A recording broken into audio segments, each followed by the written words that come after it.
A city hospital, 8 p.m. An unexpected visitor has just arrived, bearing unwelcome tidings. A disease so new the textbooks haven't recorded it. This, then, is its first case history, documented from the medical files of the Twilight Zone. I'm Nurse Hendricks. May I help you? It's my eyes. I need to see the doctor. Get Dr. Peterson. Here, let me take a look. No, Please, we can't help you if we don't know no, what's wrong with you. Don't you touch me. I'll show the doctor. Get me the doctor immediately. Name? Jean Reed, Mrs. Jean Reed. Address? 1705 Fairmont Street. Please, where is the doctor? I've got to see him. Dr. Peterson is on his way. Please, take a seat. No, there isn't much time. Oh, God. No, it's too late. What's too late? Don't you understand? I can't see. I'm blind. Let me see.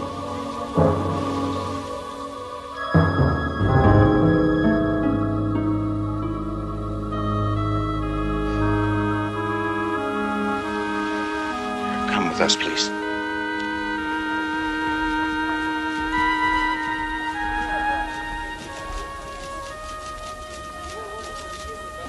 Morning, Missy. There must be something you can do. I'm sorry. If you try the clinic, maybe. The clinic's full. My wife, she hasn't been well. She's trying to hide it, but I think maybe it's her heart. All we need is somebody to look at her. Maybe a day or two in here.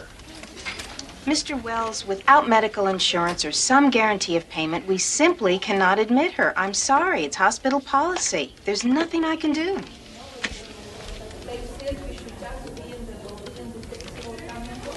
Come on, sweetheart. What kind of a hospital is this? Aren't you supposed to look after sick people?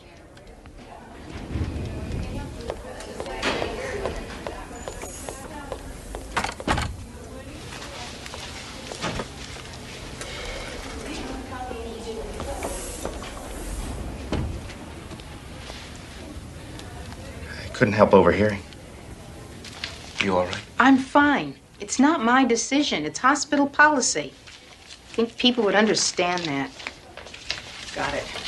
Mrs. Hendricks, Mrs. Reed is asking for you. She says she has to talk to you. She was quite insistent.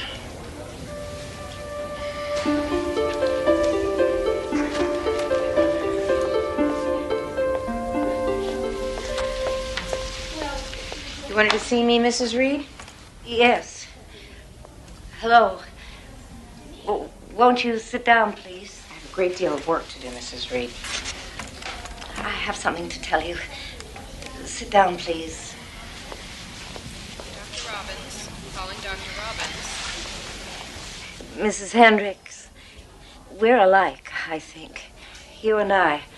Mrs. Reed, I don't even know you, and I don't think you know me. No, but I sense that we're alike. We are two of a kind. Mrs. Reed, shouldn't you be sleeping? You're changing the subject, of course. I know because I used to do the same thing. It's easier, isn't it? Prescribe a pill, suggest a nap, anything so you don't have to think about a person or talk to them. Am I right? Sleep is the best thing for you. Dr. Friedman will be in at 9.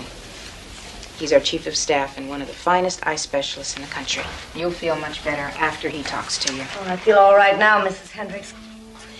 It's you I'm worried about. It's very kind of you. Now get some rest. Look, I don't care what your figures show. My phone bill is wrong. Yes. No, it's not. It's $50 higher than it should be. Well, computers make mistakes. No, I don't want to hold.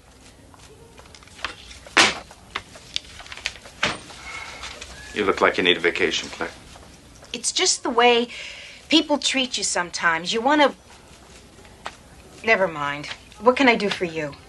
You talked to Mrs. Reed yesterday. Did she say anything about her family? Her husband? Not that I recall. Why? He's here. Did he come in about his wife? No, he didn't even know she was here. Emergency picked up the call about an hour ago. He was calling for help. An ambulance just brought him in. He's gone blind, Claire, without apparent cause. It's contagious? He claims he's had it since last night. If it's contagious, she picked it up from him. But if she knew... Knew. I left him there and came in here to save herself. He says he begged her not to leave him. He must have passed out. Fear, I guess. When he came to, she was gone. He crawled around the house until he could find a telephone. It's hard to believe. When she came in here, she knew exactly what was happening. She must have seen it happen to him.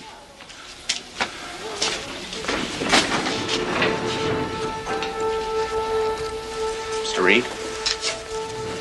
It's Dr. Peterson. Do you have any news? What's causing this?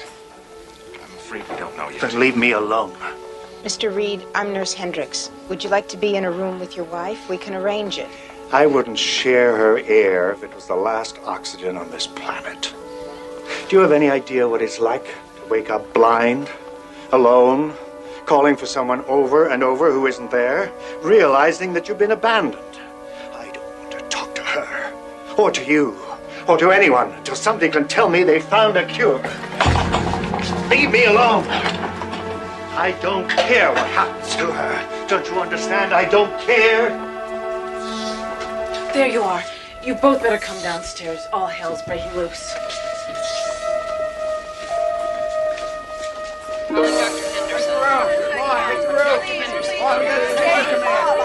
I have to see a doctor immediately. I'm sorry, sir. There are other people ahead of you. No, but you don't understand. I have to see a doctor, please. Who's in charge here? This is an emergency. Wait your turn. You're just the same as everybody else here. Please, Who do you think you are? Go to the end of the I line. can't see anything, please. Neither can I. Go to the end of the line. Come and help me, please. Get to the end of the line. I can't see. I'm right here. It's all right. I was at work. I'm not really sure what happened. All right, we'll take care of you. Blind, They're all blind. Stone blind, we used to call it, but blindness is not new. This growth, this ocular window shade is utterly beyond my experience. I've been informed that the Center for Disease Control in Atlanta has put out a full alert, and that the Surgeon General has convened an emergency meeting in Washington with some of our top physicians. Any delay in responding to this could cost us dearly. Agreed. Is there any clue to the origin of the disease? I've had Dr. Gordon in constant touch with Atlanta on that very subject. He went home for a fast shower and change of clothes. He should have been back by now. Dr. Gordon came in an hour ago. He's blind. My God. We've had reports of an estimated 500 cases in New York City. Los Angeles is running about the same. Seems we have an epidemic on our hands. What about the press? Not being very helpful, are they? From some of the reports I've read, unless we find something constructive to say soon, we'll have a full-blown panic on our hands. People are scared. There must be something we can do. There is, and we are. But this is the difficult part. Waiting for someone to come up with a cause. Once we have that, we can proceed. Until then, all we can do is keep running tests and wait. When did you last get some sleep? I don't know. Then go home. Get some rest. Consider that an order. You too, Eddie. I need my staff alert and clear-headed. Understand? All right, but I'll be back for my regular shift tonight. Ditto.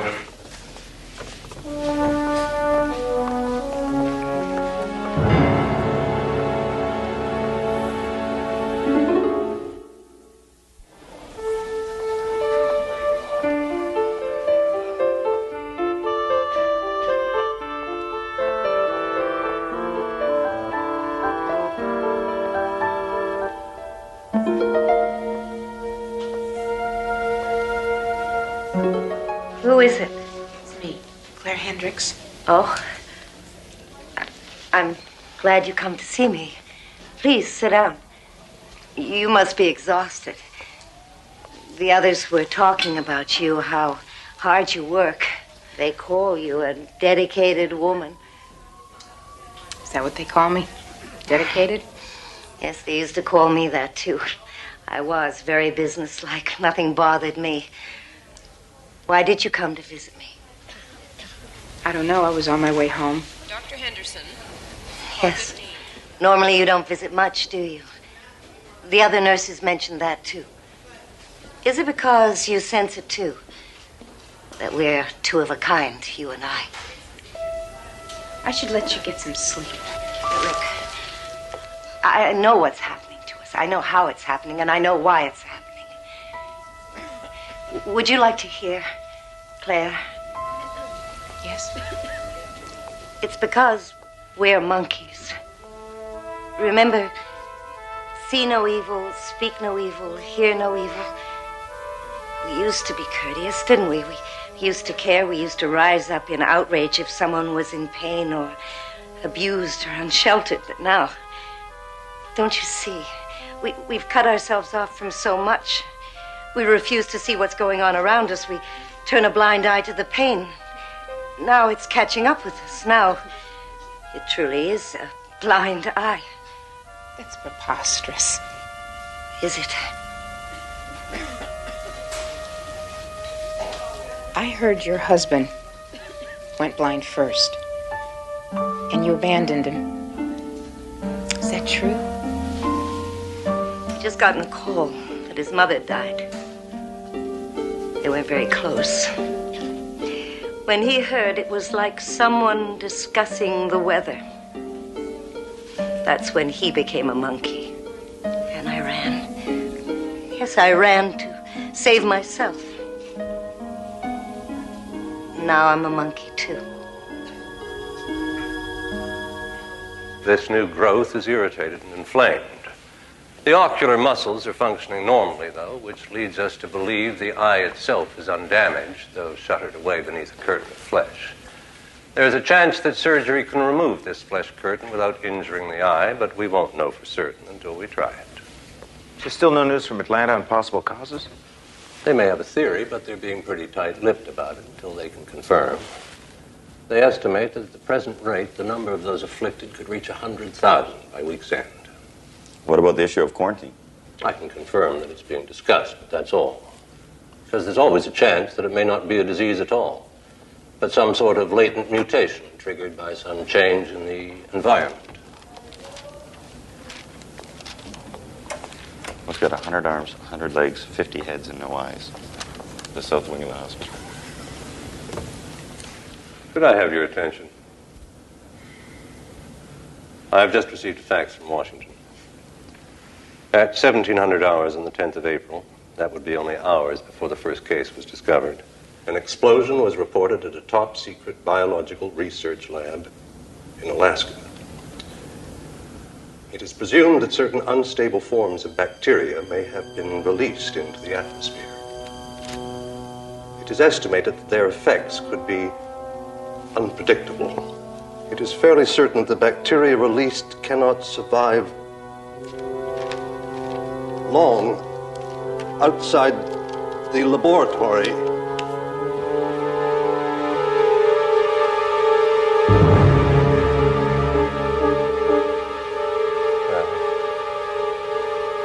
I suggest we adjourn.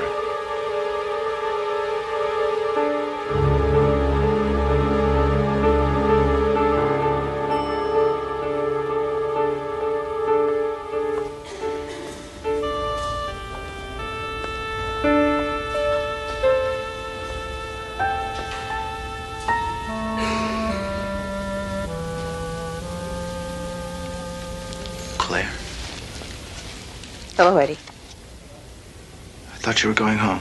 I was, but there's no reason to go home. Jim and I have separated. We moved out. I'm sorry, I didn't know. Nothing acrimonious. It's all very calm and sensible. We just stopped connecting. We led our separate lives like two strangers just sharing the same space. No connection, no involvement, just lost in our indifference. came in here tonight, I started thinking about me, about all of us. She's right, Eddie. We're monkeys. Claire, you're not making any sense. Do you know, I can't remember the last time I looked a patient in the eye. Somewhere along the line, I stopped treating them as individuals. They're just numbers to me. They don't have life stories. They have charts. I'm no different than you. But you are. Look, you're an excellent nurse. It's just part of the job. And isn't that a fine excuse? Isn't that a comfortable bandage on our diminished humanity? The phone company overcharges us. There's nothing they can do about it. We turn sick people away because they don't have the right insurance. It's just part of the job. So we lie to ourselves and cut ourselves off further and further because there's so much pain in the world. Claire, you were in the meeting with us. You heard the reports from Washington just as I did. We know what the cause is now, without a shadow of a doubt. If you keep chasing this around and around in your head, you're just... There's something happening, Eddie.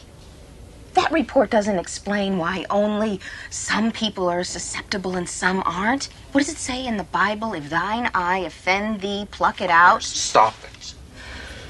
You're upset. This has all been a terrible strain on all of us. What you need to do is go home. Get some sleep.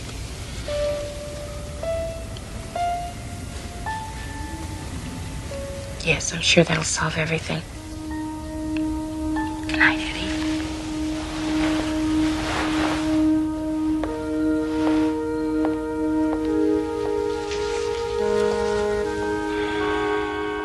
Oh, God. Oh. Oh, my. Help me. Somebody. Help. Claire, it's okay. Oh. It's okay, I'm here. Claire, it's me. I'm blind, Eddie. I'm blind. Steve.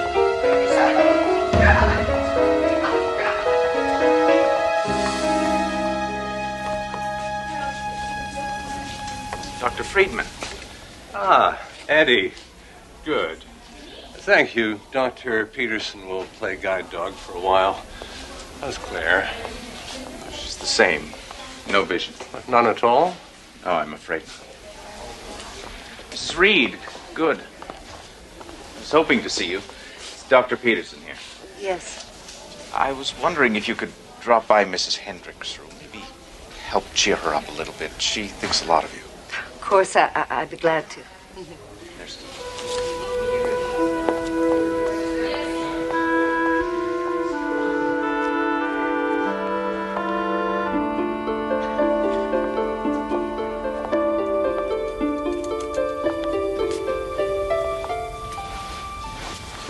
Mrs. Hendricks?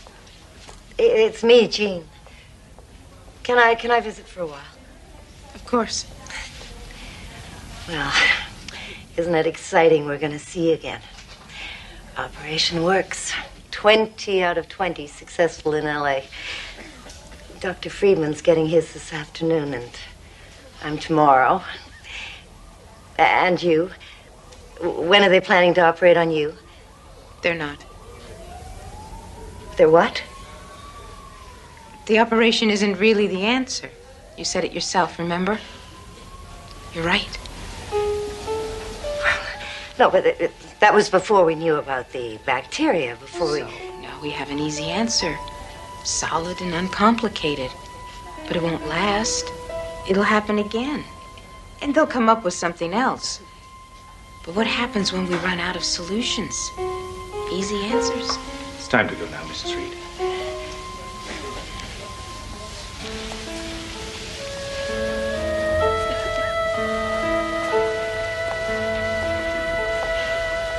Wait, Dr. Peterson. Aren't they going to operate on Mrs. Hendricks? No. An operation isn't the answer in her case. Well, then how will she ever see again? She'll see again, Mrs. Reed. It'll just take her a little longer. Enigma, draped in hospital sheets and self-imposed darkness, with the added sobering thought that Claire Hendricks is perfectly correct in her own diagnosis. Take it as a warning, a cry for humanity, or a simple plea for responsibility from the dark places of the Twilight Zone.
My deepest sympathy.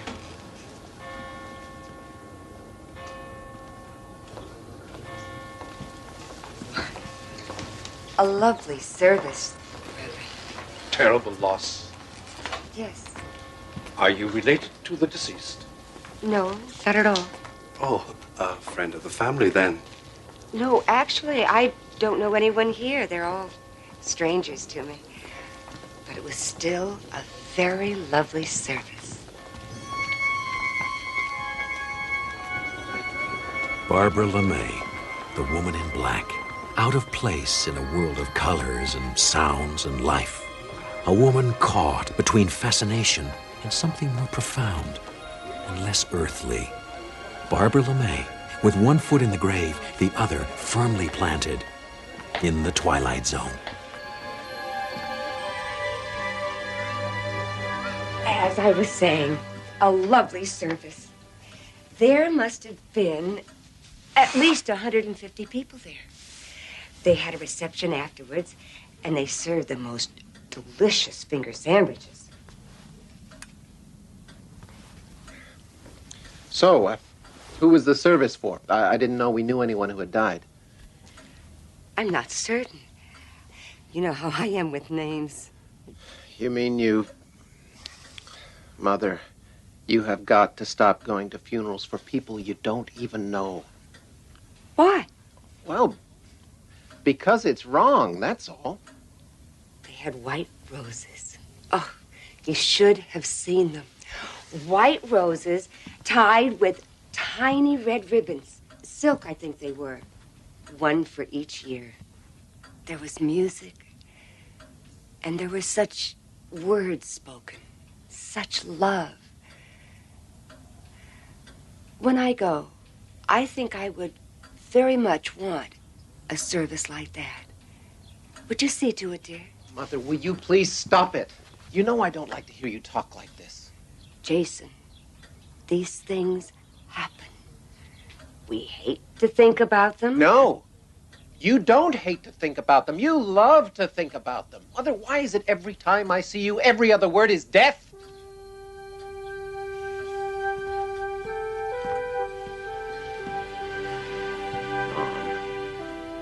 When I asked you out to the coast to see Margie and the kids, you couldn't. You couldn't come because you said you couldn't make any long-term plans.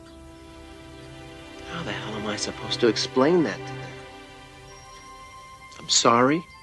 Grandma can't come for Thanksgiving because she isn't sure whether she'll be alive or not? You hurt them. I'm sorry. I really am. I know. I just wish you'd stop all this. Let some light in here. Get some air. Mother, this obsession of yours is not good. It's not healthy. It's morbid.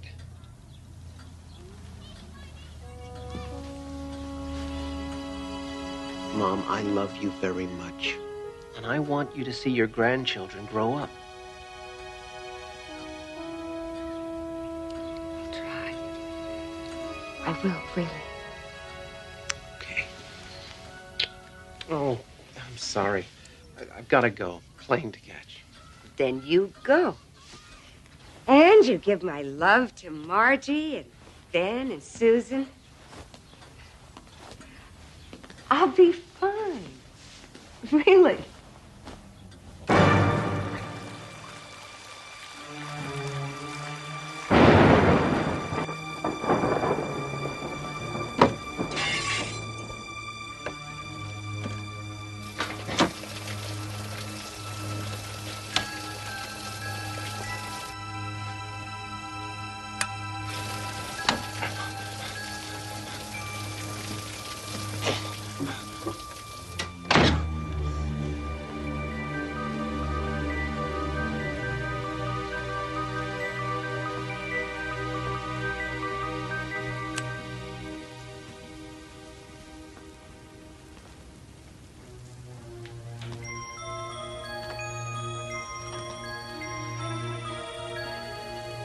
Hello?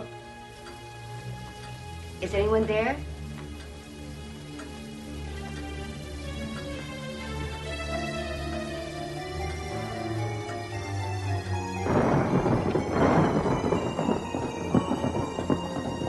Don't move! Don't call the cops. I'll kill you, I swear.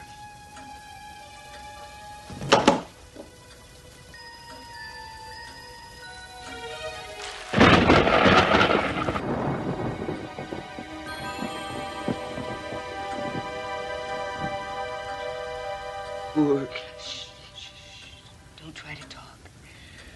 I did what I could, but I think it's bad. I better call the hospital. No. Don't want to die in no hospital. I'm dying, ain't I? I'm not an expert. But yes, I think you are dying. While you were out, I turned on the radio. They mentioned a robbery at an all-night liquor store. $27 in change. Ain't that something? I'll get you some water. No. Please. Don't worry. I won't leave you alone. I understand. Perhaps better than you know. I'll wait with you. We'll both wait together.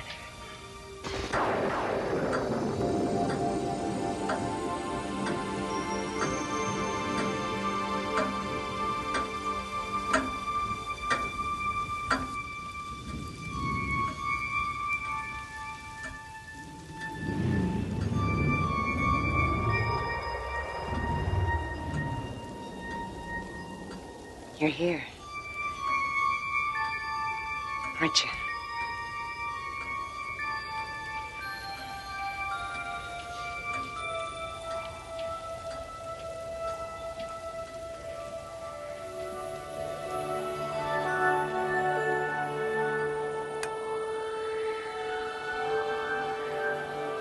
Yes, I'm here.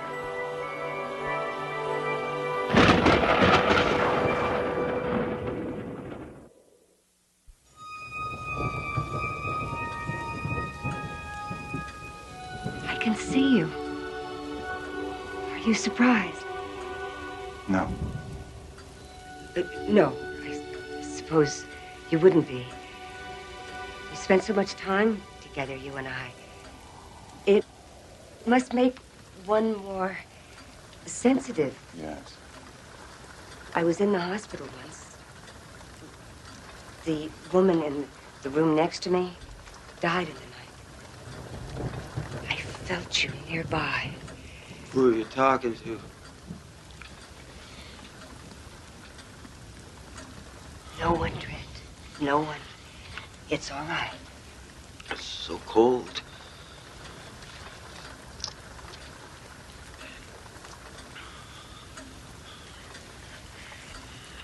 He can't see you.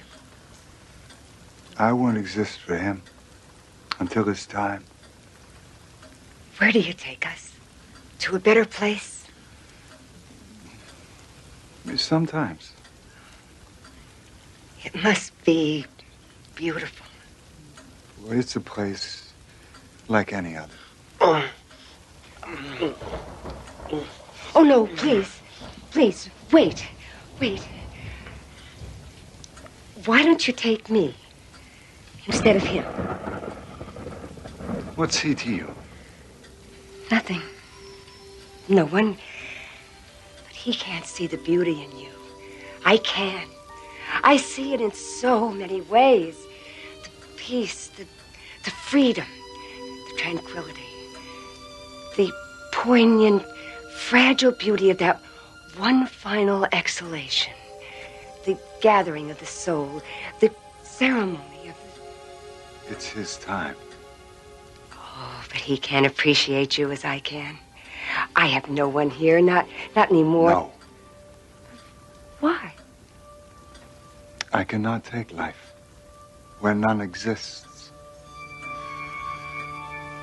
I've seen you in so many places. You've called my name so many times. You have worshipped at my altar. You've walked in my shadow, seen my reflection in others' faces, and still it's not enough. You don't run from my touch. You seek to embrace it. But I could no more take you than I could take this table. For neither of you lives. I don't understand. No.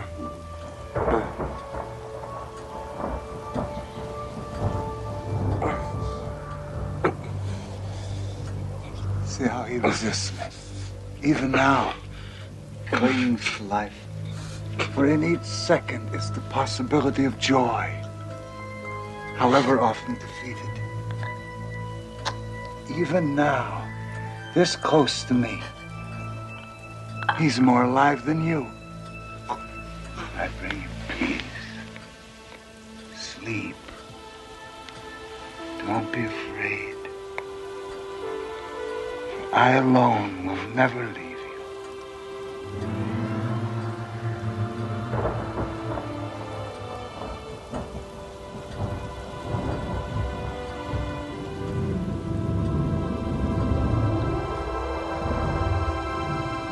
You can't do this.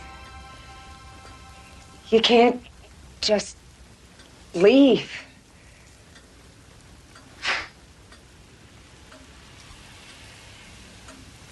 We've been together so much. That would be cruel.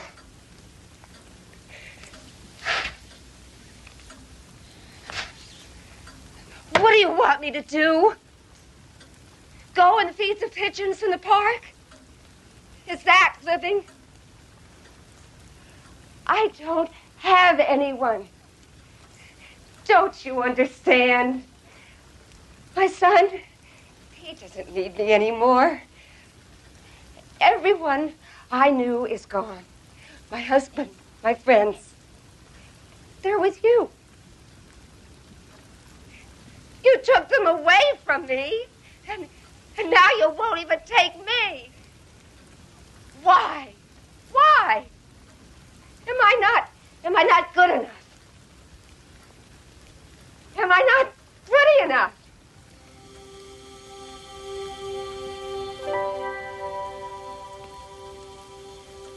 sorry I yelled.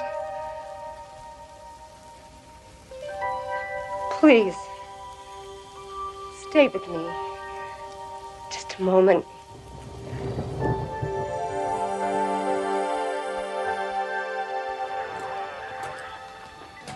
You've got a lot of courage, Mrs. LeMay. Dead phone or not, most folks would have been out of here in a second as soon as he fell. He was harmless. He was in pain. Oh, not anymore. Guess that's what they say, isn't it? The only two constants being death and taxes? Not always.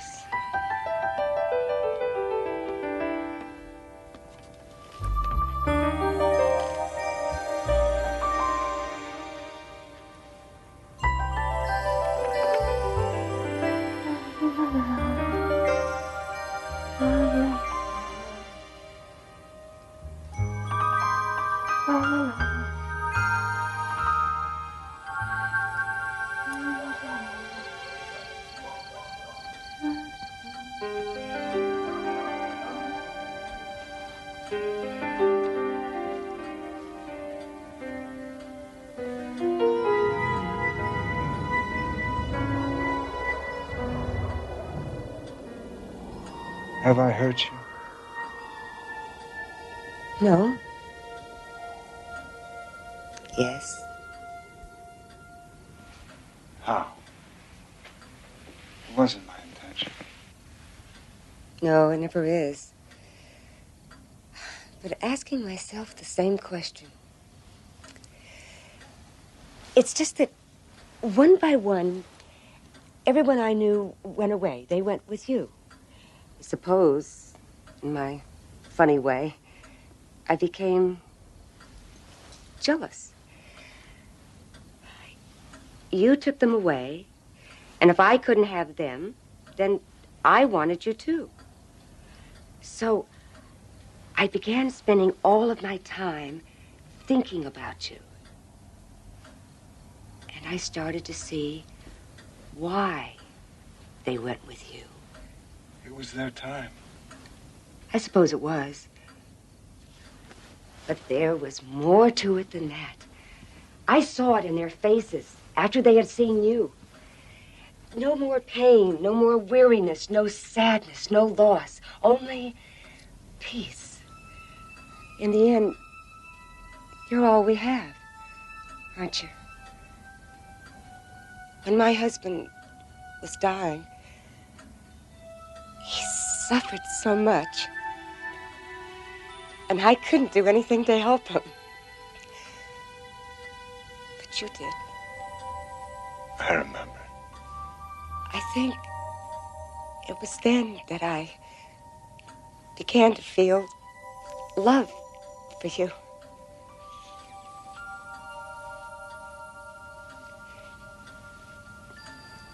After you left, there are quite a number of pain pills in the cabinet, left over from some problem a while back. I considered taking all of them. Whatever you say, even you can't stop me from making it my time, can you? But I couldn't do it. Not with you. I suppose it seemed too forward. I was never very good at being aggressive. Nothing's changed. It seems I'm not even very good at... I've often heard it said, among the living, there are always possibilities. Take my hand.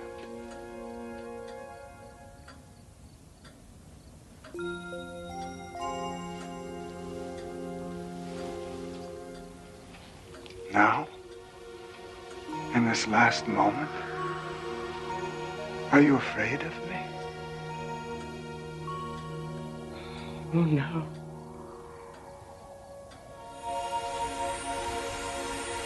Where are we going? Where you are most needed. I'm afraid he doesn't have much time left.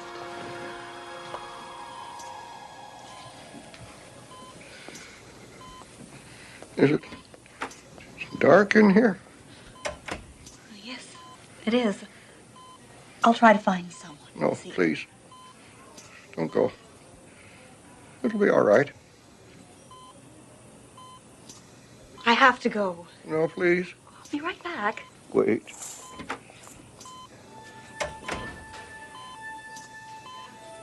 Better.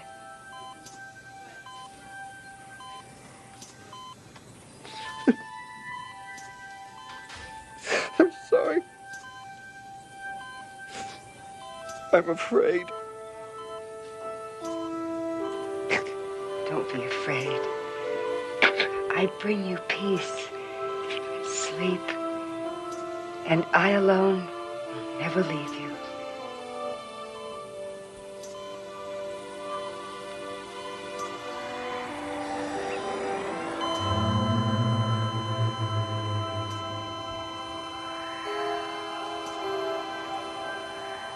Oh, you did fine. I'm so happy. Incident in a hospital room. Part of the status quo of life and death. A visitation accompanied by cold winds and warm hands locked in a midnight embrace in the Twilight Zone.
John, 1 egg or 2? Honey, 1 egg or 2? 2. Introduction to Mr. John Selig, a reasonably average man who goes through life with both eyes open and both hands firmly on the wheel. Mr. John Selig, practical and steady, who is about to be blindsided by the Twilight Zone.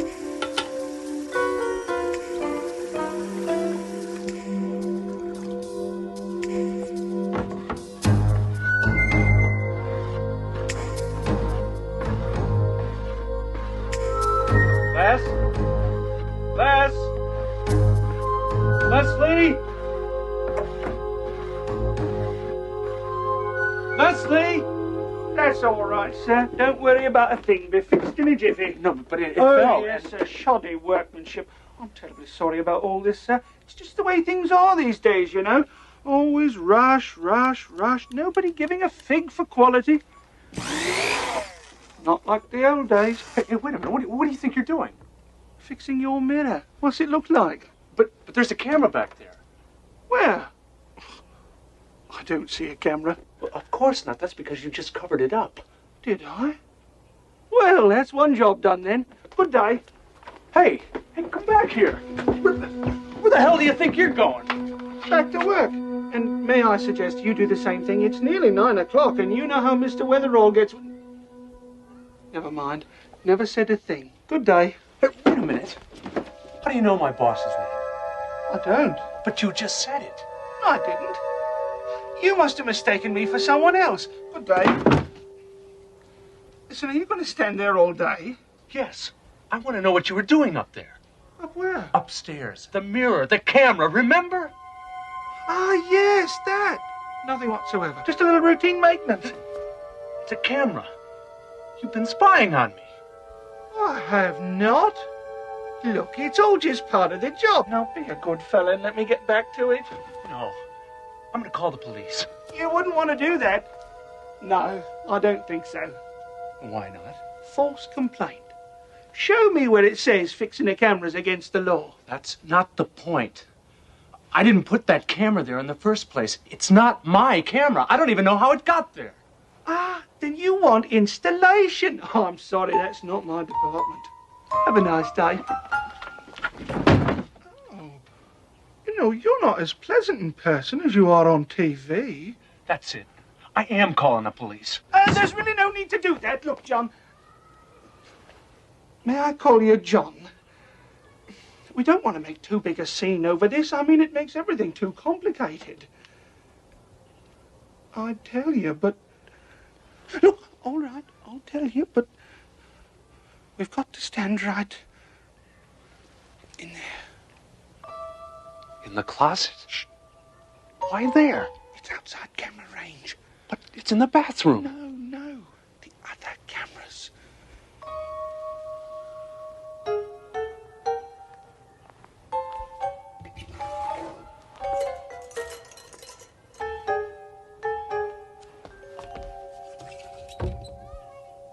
All right, talk. Look, I want you to know I'm risking my job just telling you this. You're not supposed to know, you see? I mean, it takes all the fun out of it, doesn't it? All the fun out of what? Look at my chest. Excuse me? Here. You see those letters? JSTV in big friendly letters? Yeah, so what about it? Stands for John Selling Television. Well, you're on television. I am? Yes. 24 hours a day. You've got quite a following. Did you know you've got people who tune in the middle of the night just to watch you sleep? Extraordinary. Who's watching? Oh, everybody.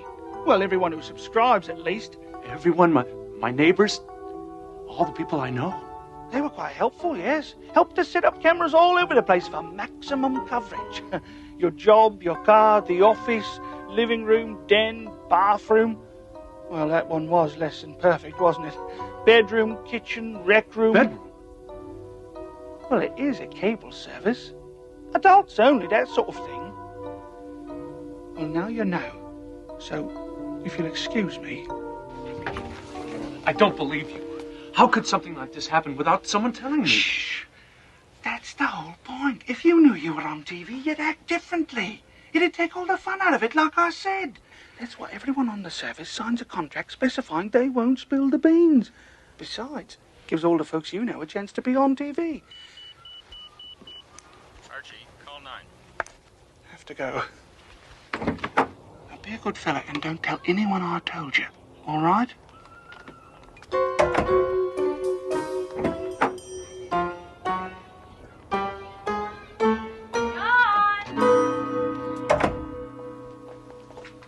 Your breakfast is ready. You better eat it before it gets cold. Haven't you finished dressing yet? Did you see that man? What man? He came right into the bathroom. I spent 10 minutes with him in the closet. Did you sleep all right last night? I slept fine. It's this morning I'm having a slight problem with. I have no idea what you're talking about. Oh, I gotta go. Have a nice day, honey. Don't blow it for us. The ratings are terrific.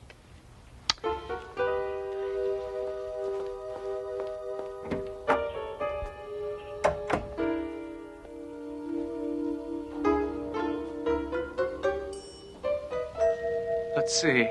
Gee, I think I left my car keys around here somewhere. I think I'll look for them.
Yes?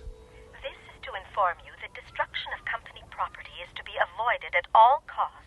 Please inform maintenance and do not touch the equipment again. Thank you. Try and stop me.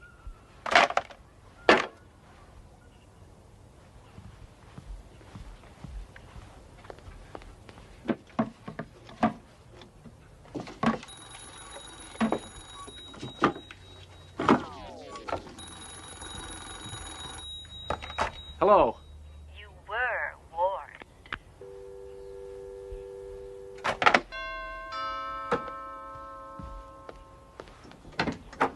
Mr. Selig? Yes? You're to come with us, No, sir. hey, let me go. Where are you taking me? My coat. Come on, guys. I know who you are, but you can't do this to me. You should have told us sooner.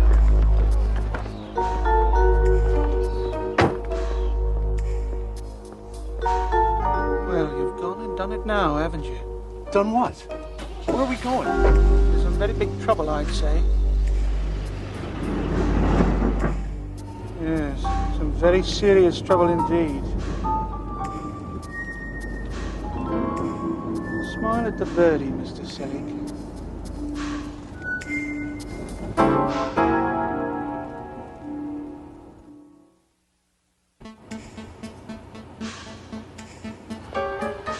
Who are they? Fans. Whose? Yours. Now that the secret's out, they can all come out of the woodwork. All those hormones repressed for 5 years.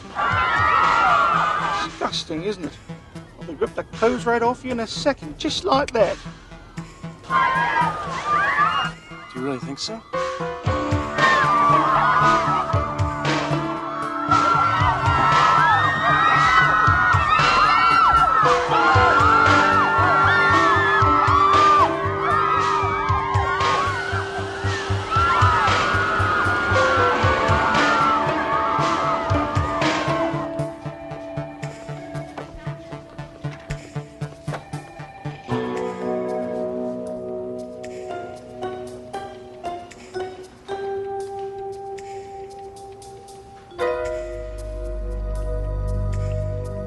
Go ahead. Try it.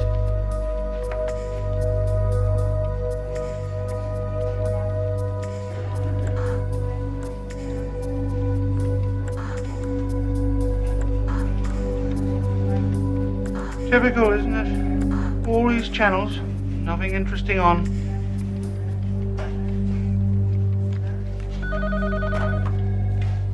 Yes. I'll bring it.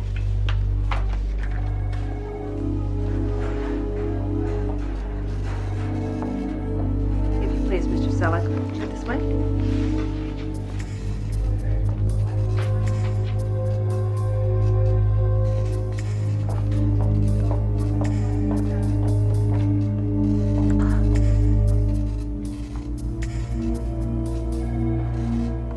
Ah, Mr. Selig. Arthur Spence. Nice to meet you. Please, take a seat. Make yourself comfortable. Would you care for a cigar? Something to drink. No, thank you. Comfortable? Yes, thanks. Good. Good. Now then, Mr. Selig. What the hell are you trying to do to us? What am I? What are you doing to me? To you? My dear Mr. Selig, look around you. This is a multi-million-dollar business. When you first went on the air 5 years ago, we couldn't get $100 for a 30-second commercial. Now we're right up there. $100,000 for a 30-second spot. All of this was accomplished through long, hard hours of careful work. Now when we're just about to break even, now when we're just beginning to clear our deficits, you want to pull this? So you're the one who decided to do all this? Me? Oh, wasn't me. Then who? Who decided you should pay taxes? Who decided you should get up at 8 to go to work instead of 10? Who decides what money you use, what fashions you wear? I don't know. Same guy. But you can't just put my life on television. I have rights. Oh, yeah? This is the Constitution of the United States and the Bill of Rights. Go ahead. You show me where it says in there that I can't put you on TV. That's a technicality. Ah, Mr. Selig. Let's cut right through to the heart of the matter, shall we? During the past 5 years, you have become an institution on American television. People like you. I like you. Hell, I watch you play bridge every Friday night with the Clearsons. He cheats, by the way. We have a better view of his hand than you do. I always thought as much. No, wait a minute. I don't understand. Why me? What's so interesting about me? You know Marilyn Carstairs? The woman on all the TV game shows. Okay, you tell me. What was the last thing she actually did that made her famous? Can't come up with a thing, can you? Don't feel badly. Neither can anybody else. But she's on TV.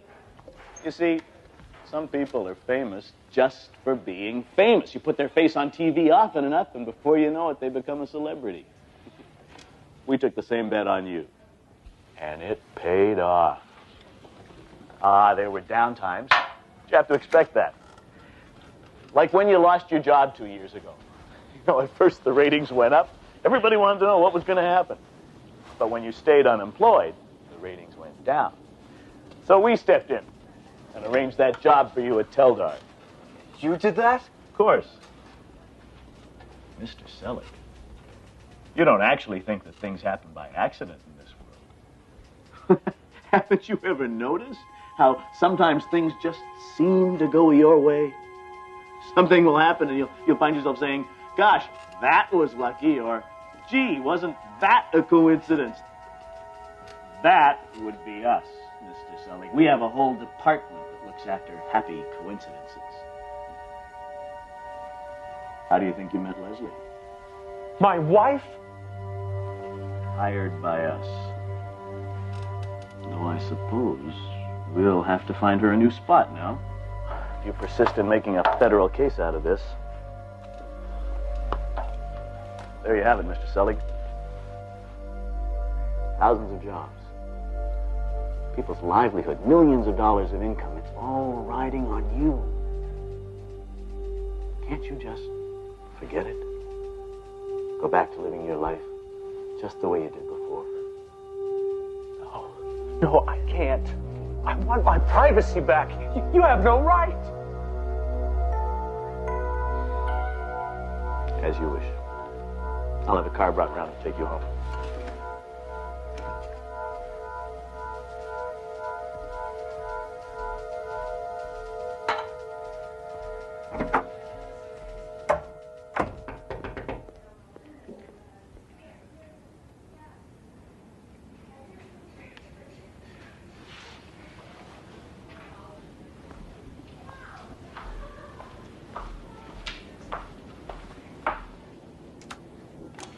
Can I help you? It's you, isn't it? Oh, Mr. Selig, I'm your biggest fan. I watch you all the time, and I think you're just wonderful. Thank you. Oh, can I have your autograph? Oh, no, please. Well, I guess it couldn't hurt. It's all over with now anyway. I want to have a baby. I beg your pardon? Oh, then a lock of your hair. No, Oh, a jacket. No, I think maybe you better go. Oh, please, Mr. Selig, I've come all this way. Please.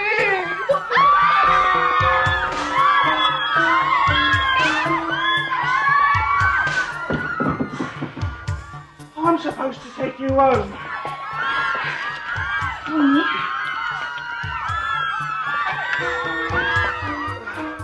We'll have to go out the back way.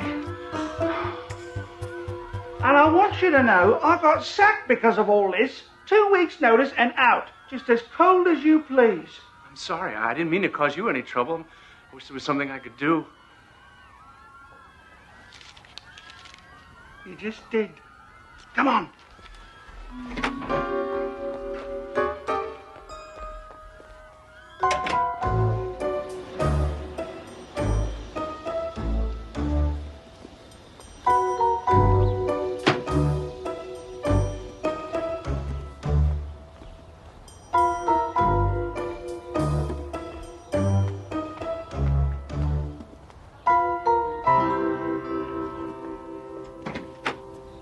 Hi. Come on in. I was just going over the fan mail. I had no idea so much had been collected. The gifts, offers of marriage, it's amazing. I just came to drop this by. It's a check. Back pay for the last 5 years. Oh, yes, they always intended to pay you. They just kept it in a trust fund until you either found out or the show got cancelled. But it's a lot of money. Hmm? Yes, I suppose it is. What are you doing? Company equipment. Not needed around here much more, is it? Now the show's been cancelled. Now that you know, it's not much fun anymore, is it? And it's really over? Sorry, not my department. But the money, the women. You wanted your life back, just the way it was, right? Well, that's what you've got. And I hope you're satisfied. I'm sorry about your job. Yeah, well, that's the way it goes. Thanks, so. Guess that makes two of us. It's funny, I was just getting used to it. Yeah, well, not much can be done about it now, I suppose. No, I suppose not. Here. Come here.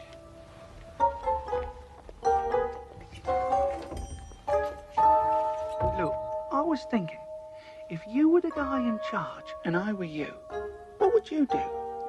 Maybe you'd just tell me I was off the air, so I'd think I was, but I'm really on television without knowing it. This way, I'd go back to acting normal, which is what everyone wants in the first place.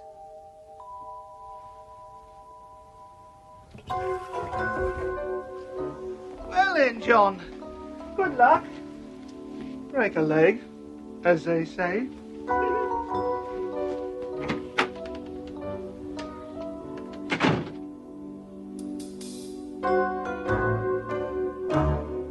My, but isn't it a wonderful day?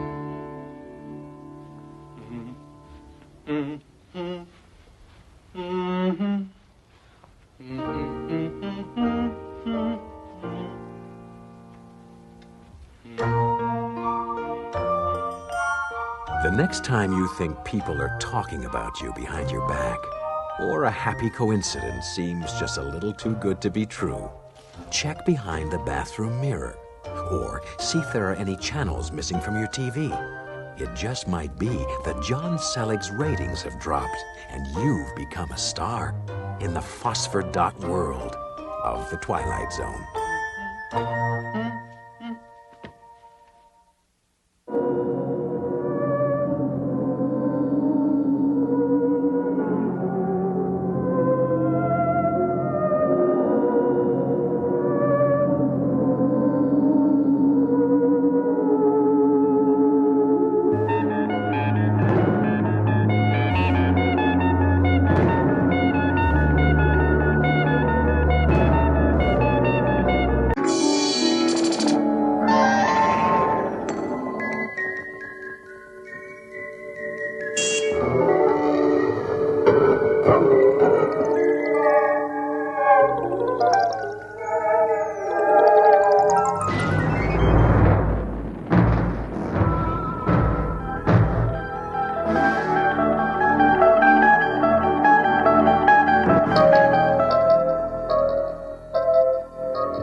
As certain as death and taxes, we are told the meek will definitely inherit the earth. Perhaps, but not always. Consider, if you will, Mr. Archie Lochner, a well-known petty crook, sidebar 6-for-5er Shylock, registered coward, and owner of a yellow streak so vivid it could be slathered on a hot dog. Mr. Lochner was written out of the will when the meek were guaranteed their inheritance. And just now, he's trying to avoid another kind of payoff. A soulful payoff in that off-track betting parlor we call the Twilight Zone.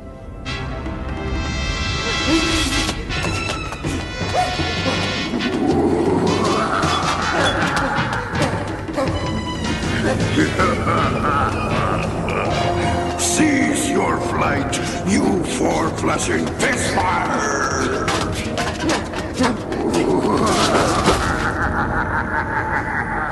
This is the second most ill-advised action you have ever taken, Archie Lochner, you miserable garment of human meat.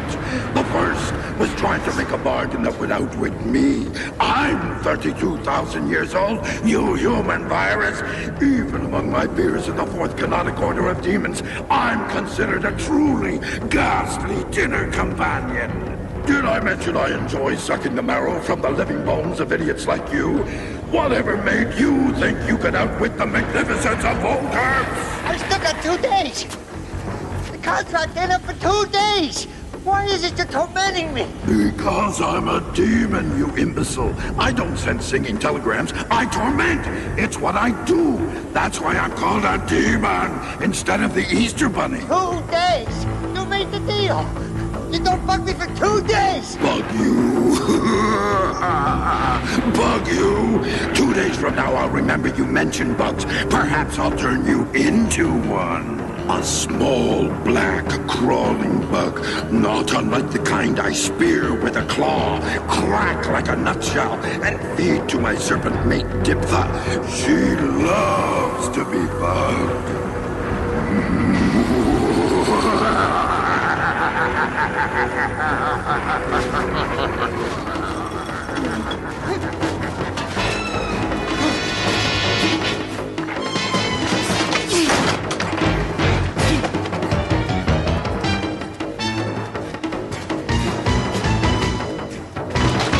You gotta help me. You gotta save me. My life is in your hands. It's gonna turn me into a bug, a thing that crawls, and then it's gonna eat me. No. It's gonna give me to his wife, his snake lady, and she's gonna eat me. So you better help me, because if you don't, it's gonna be all over for me. Why don't you twist off his head, Mr. Lancaster, sir?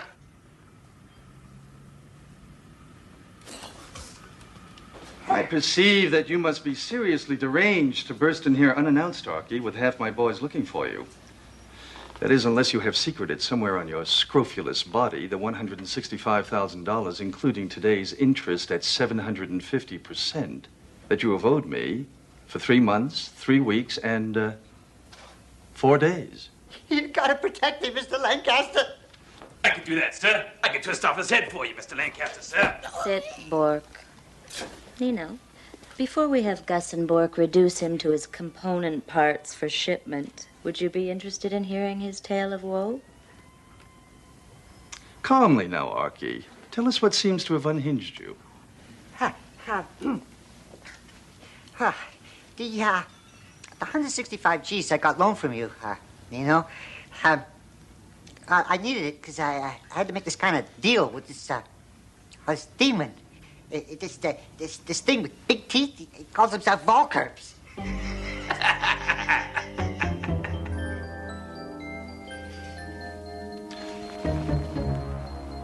A supernatural being. Yeah, you got it. A creature of Stygian darkness, a denizen of the nether reaches, a monster from some nameless plane of witchcraft and horror. Yeah, you got it. Bork, twist his head off. I ain't making it up, Mr. Lancaster. Honest, I ain't making this up. That thing's after me. He's right out there in the alley. Go on. Well, we made this kind of deal, me and this Volkerps. See, he gives me all the winners at Pimlico, Aqueduct, Santa Anita, Hawthorne, Liberty Bell, and Maywood. All in the same day, see? In exchange for? First refusal option on 51% of my immortal soul. Things must be worse in hell than we know. Your soul's gotta be pretty grungy and soiled, kid. They said good help was hard to come by. He mentioned doing windows and floors. What do I know? Then you'd be able to pay me back in full, including the crippling interest rate. And you'd finally manage to extricate yourself from the nasty, brutish life that distinguishes you. Well, that's how I suppose it will be. Yeah, sure. And pigs will fly, eh? I mean, he gave me all the winners, all right. 20, 30, 42 of them. And I bet them all, and they won. Each and every one of them. Except a few of them, they had strokes, and they died as they crossed the finish line. And a bunch of them got disqualified because they was full of dope. And 11 of them got scratched for bumping in the stretch. And on and on and on like that. Oh, sure. They all came in first, all right. And I lost every cent I got for you, Mr. Lancaster. And that's why I've been ducking your collectors. And that's why this Mr. Volkerps is going to come and take me away and eat me if you don't protect me.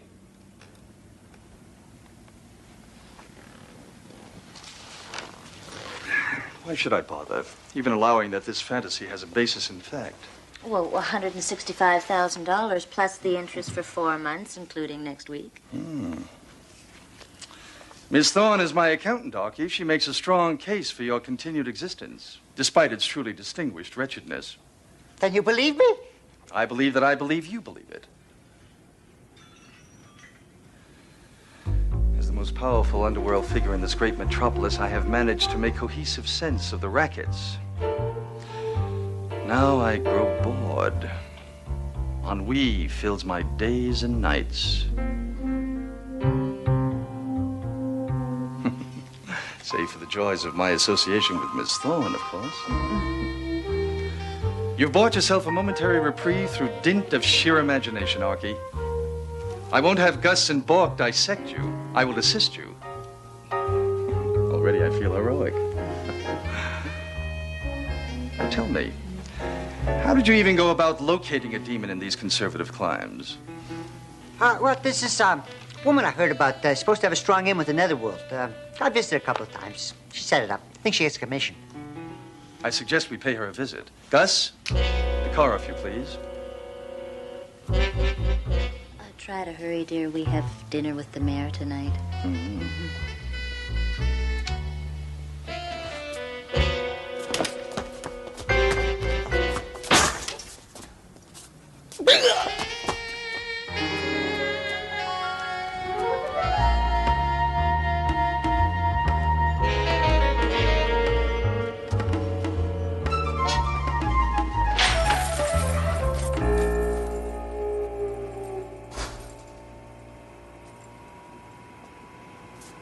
You are the impressive Cassandra Fishbein, trafficker in the black arts? I'm a beautician, beauty technician, and cosmetologist. I got a license. Miss Fishbein, my name is Nino Lancaster. I'm a business associate of Mr. Lochner here.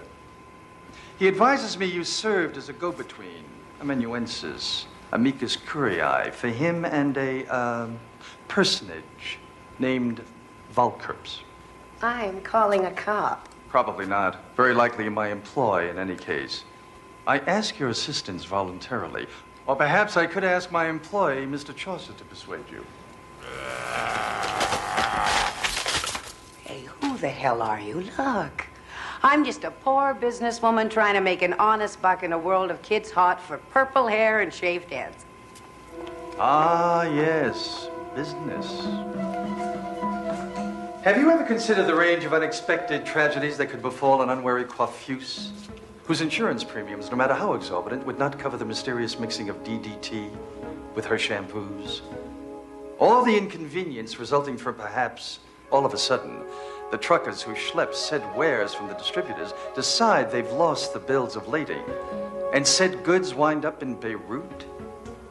Or the constituted authorities suddenly get it into their heads to toss the businesswoman's apartment for illegal and noxious substances, which would, I'm sure, result in said authorities discovering nickel bags of such vegetation and powders stuck down in the pillows of a sofa? Pardon my complex syntax, but I imagine you get my drift. Well, yeah, I set it up for this guy, but I'm just sort of a clearinghouse for a select few demons and soul traders of a very high quality. There's this quota of souls they have to make each year just to stay in good with the boss, and I'm sort of a canvasser, a scout, to steer likely prospects. Excellent. Here, you will set up a meeting with Mr. Valkerps for us. When? Now. You're out of your mind. This Valkerps has a very ugly personality. He'd think I'd turn him. Are you trying to get me snuffed? Have you ever considered how cold and uncomfortable it is being hung upside down on a meat hook in a freezer?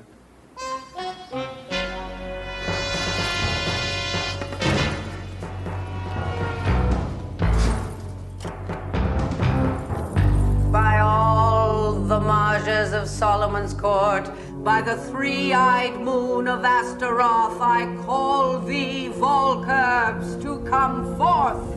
Cassandra, I smell betrayal. No, honestly, they made me call you. Get him. Do it, almighty Valkerps. Waste him. First things first, Cassandra. The little rat human, he has 2 days. But you...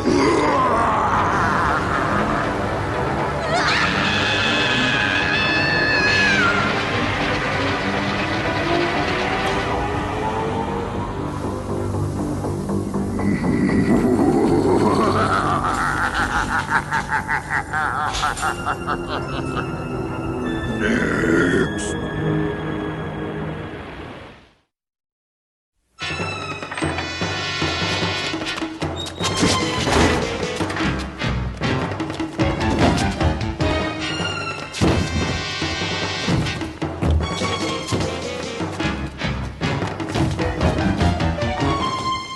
Don't understand there? Pile! Pile!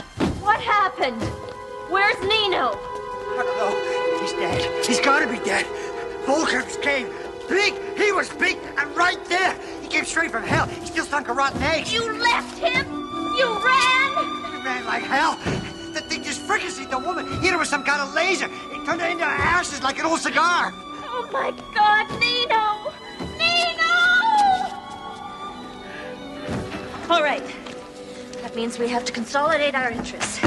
Get the accounts transferred into the corporate name, begin amortizing the rolling stock, and make sure that none of the boys try to take over the territory. Are you crazy? That thing's gonna fry us and eat us. It's coming!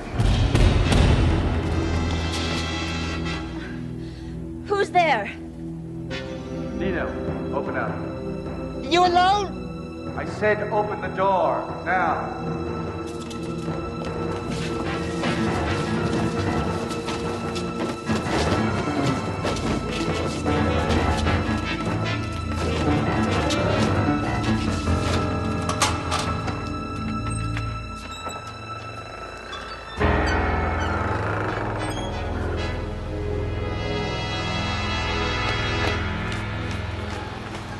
Nino, honey, what happened? Can you walk? Obviously. Well, is your body burned? Get away!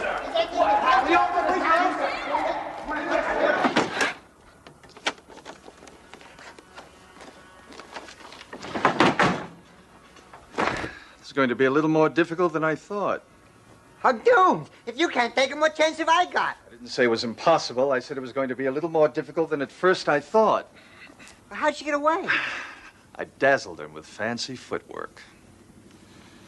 Okay, let's get to it. Gus, Bark, go see Nuncio at the docks. Have him talk to our people at the ship fitting operation. Get me 100 gallons of lead paint. What color, boss?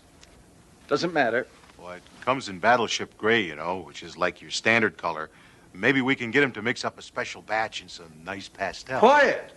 I don't care what color. Get gray, get anything, but get me 100 gallons with the highest lead content they can find.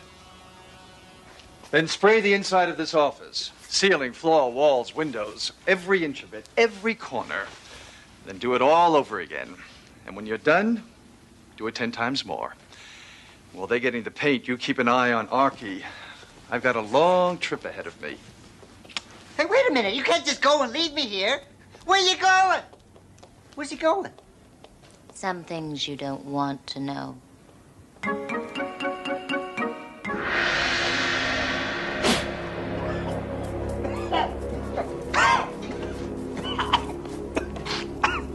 This is gonna save me? I am not at the pinnacle of my profession for nothing, Archie.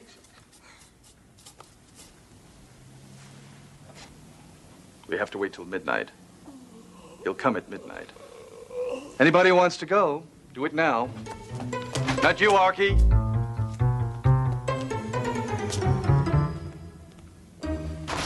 Here's looking at you, kid.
I thought you'd had enough! I'll give you one chance. What? Cancel the contract with Arky. Give him about $1 million to make up for what he lost at the track. Go slime back to your pit, and I won't kick the crap out of you.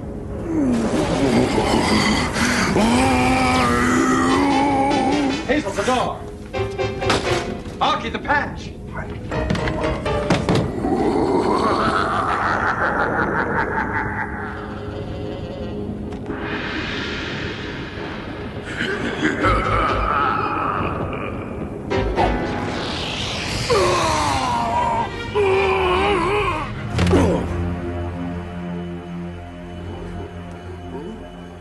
I'm bleeding. I'm actually losing pus, ichor, and lovely slime.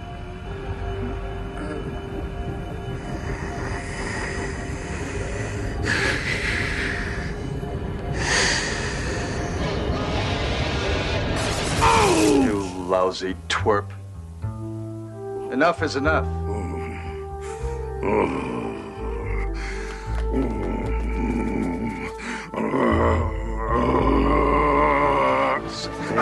Submit. I order you by the power of Asmodeus, Belphegor, Belial, and the Toad of Death, to suppress thyself. Submit, suppress. Get your miserable, ugly backside into the box, you twerp.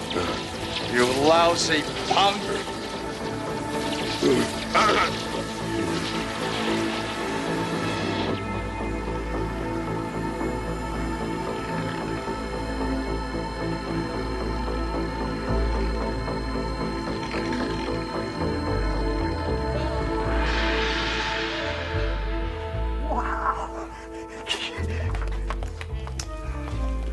I've had some small experience in these matters. Is that how you got away from him in the beauty shop? Mm-hmm. He got me a little, but he couldn't get me very much. I'll rend you. I'll savage you. I'll shred you. I'll suck your bones dry as death. Listen, punk. You think you're the first slug from hell, all puffed up with hot air, who ever tried to muscle in on my operation? If you're wondering how I beat you, look around in there. You're small potatoes. Papa? Papa, what are you doing in here? You idiot. Oh, I know I shouldn't have left the family business in your inept claws. You're a fool. Like father, like son. You saved me. You saved me. Yeah, I saved you. Now all you gotta do is make a deal with me. Business, Arky, is strictly business.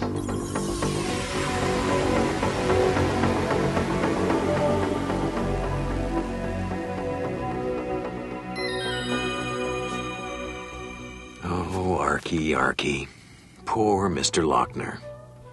In that magical, mystical bookie parlor we call the Twilight Zone, there's an old, very old saying. Making a deal with a demon is seriously crazy. But making a deal with the master of demons, well, that's crazy as a soup sandwich.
take your test?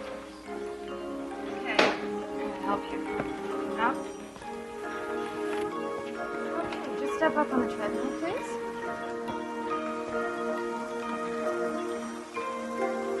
First foot. Good.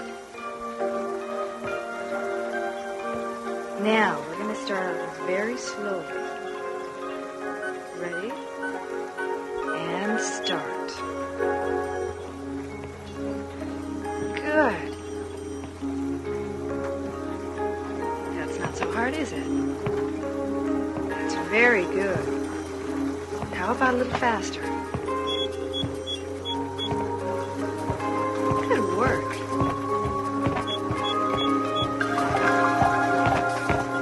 Don't be deceived by the youthful appearance of our subject, Darius Stevens. He abused his body for 79 years. Now he's walking on his own bought and paid for 2 feet, down a path he hopes will lead him into a new life. This is sick.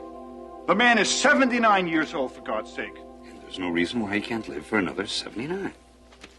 With an artificial brain? You've turned him into a robot. What does that prove? No. He's not a robot by any means. He's human. It's incredible. Back in the 80s and early 90s, this would have been impossible. But now, with ultra-miniaturization, the sky's the limit. Well, it seems to me the limit is good sense, and you've overstepped it by a long shot. Michael, please. No, I mean it. I mean, this experimenting with people's heads, it's outrageous. Go on, admit it, Wilson. You've never done this operation before on a human. I mean, what might work for a monkey won't necessarily work on a man. Even my father. It's true. Your father was the first human to receive a total brain implant. However, if things go as expected with the last neurological tests, he'll be ready to lead a normal life within days. Normal? Essentially, this is Darius Stevens. We reduced all the memories, all the facts, all the powers of reason, even the feelings that comprise what we knew as Darius Stevens into this microdisc.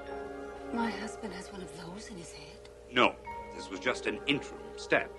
We had to digitalize the data. Then,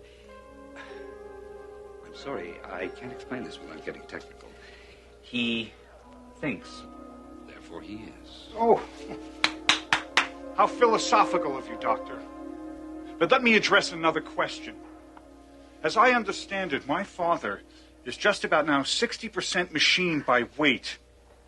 Does that sound very human to you? Maybe I'm asking the wrong person. You're a mechanic.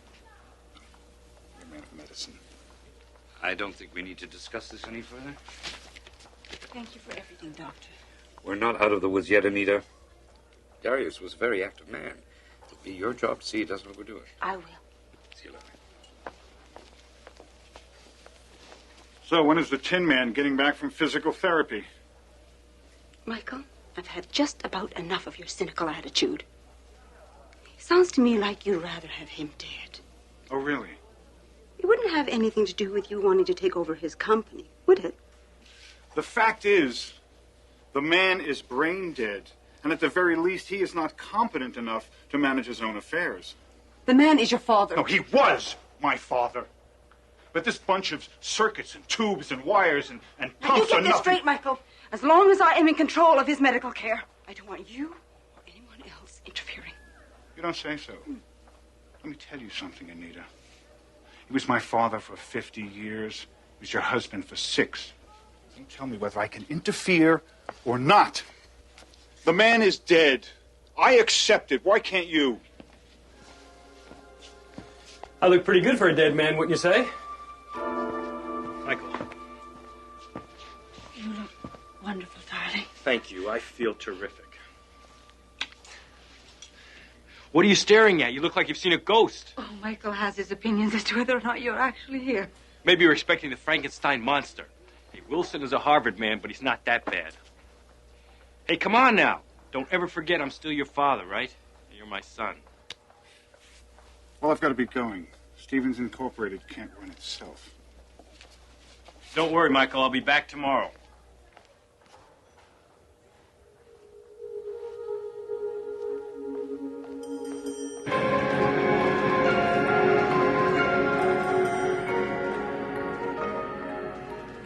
Orleans about that Jensen order. Don't forget to tell Harris about the sales meeting in Phoenix. And have Stein drop some projections on the Western region. I want them on my desk by the end of the day. You got that? Yes, sir. Susie, would you come in here, please? I hope you took your vitamins. You're going to need them just to keep up. Okay, Susie, there's a couple of things I want you to do for me today. Knock, knock. Anita, we'll talk after lunch, okay? Oh, I'm sorry. I didn't realize you were so busy. No problem. Just give me a second. Oh, now you've got to learn to slow down, darling. Dr. Wilson said you should ease into it. Yeah, Dr. Wilson. Well, this is business, and if you snooze, you lose. Great. Okay. Where would you like to have lunch? Well, Excuse me. I hope I'm interrupting. Michael. Larry, nice to see you. You know my wife, Anita? So what can I do for you gentlemen today? I'm here to enact the company's succession plan. What are you talking about? You can't do that unless I'm dead or sick. Now, do I look sick to you, son? Doesn't matter how you look. See, that computer looks fine, but it's neither alive or dead. It's a machine, like you. I'm taking over. Like hell you are. There's nothing wrong with me. I'm more alive than I ever was. Is that why you're here, Larry? Would you smell a little blood in the water? Insulting my attorney won't do you any good. He's here for a purpose. Do it. Are you Darius Stevens? Now, that's kind of a ridiculous question, even from you, Larry.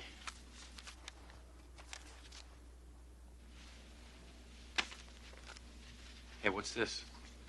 It's a summons to appear in court. You left me no choice. What are you trying to prove, Michael? What am I trying to prove? That Darius Stevens is dead.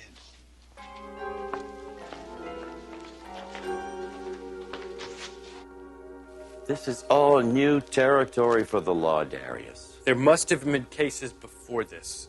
Some precedent must have been set by now. The rights of patients who've been kept alive on machines have been established over and over and over, but there has never been a test case involving a human being who is more than 50% machine. Well, what does having a few artificial organs and joints have to do with it? I don't understand. Well, that's not exactly the point. Nobody begrudges you an artificial heart or liver or kidneys. What's at issue is your brain, and that's a very gray area. Pardon the pun.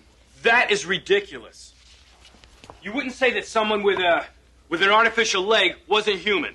But your leg doesn't do your thinking for you. As far as the law is concerned, when your brain is dead, you're dead. But I am not dead. And with this brain, I can do the work of 3 men. Being superhuman may in fact work against you. But I'm everything I ever was, only better. Everything I felt and thought with my biological brain, I still think and feel. And what makes me most human, what makes any of us human at all, is that drive to live. And I have it inside of me. Obviously. But what we're talking about is a power grab. And you are up against your son. And he has a lot of cards in his hands. Damn it! This is my company. I fought to make it what it is, and I'm going to keep it. Keep it. I'll do what I can. I've already got my staff working on it. Just relax. Just relax? My own son is contending that I'm dead. We know better, don't we?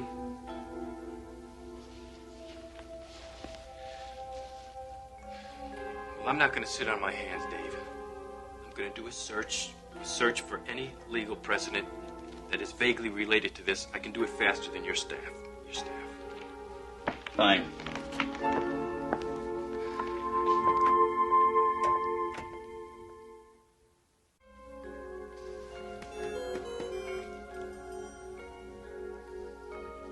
Come on. I can do this 10 times as fast. I am processing the data within normal specifications.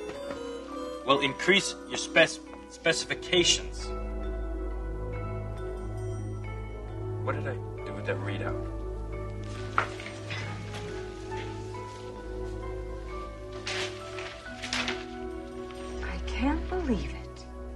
Oh, hi. Don't oh hi me. The doctor said you should take it easy. Well, in addition to my legal problems, I have a business to run and a wife to support. I wouldn't be much good to you if I was broke. Well, you won't be much good to me if you're dead either. Honey, I'm really up against it now. I know. I can't believe Michael would do this. Well, we have to believe it. The hearings start in a week. I'm going to need your help and understanding. I'll be pulling some long hours to get ready for this. Are you okay, darling? Yes, I'm all right. Why? It's the way you're talking. You're repeating words. I'm sorry. I didn't realize it. I'm probably just tired.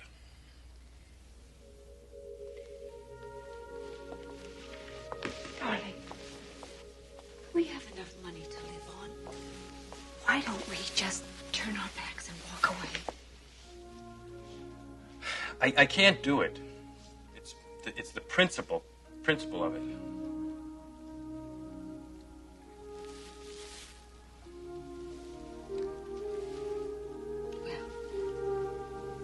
You can count on me to help you in any way I can.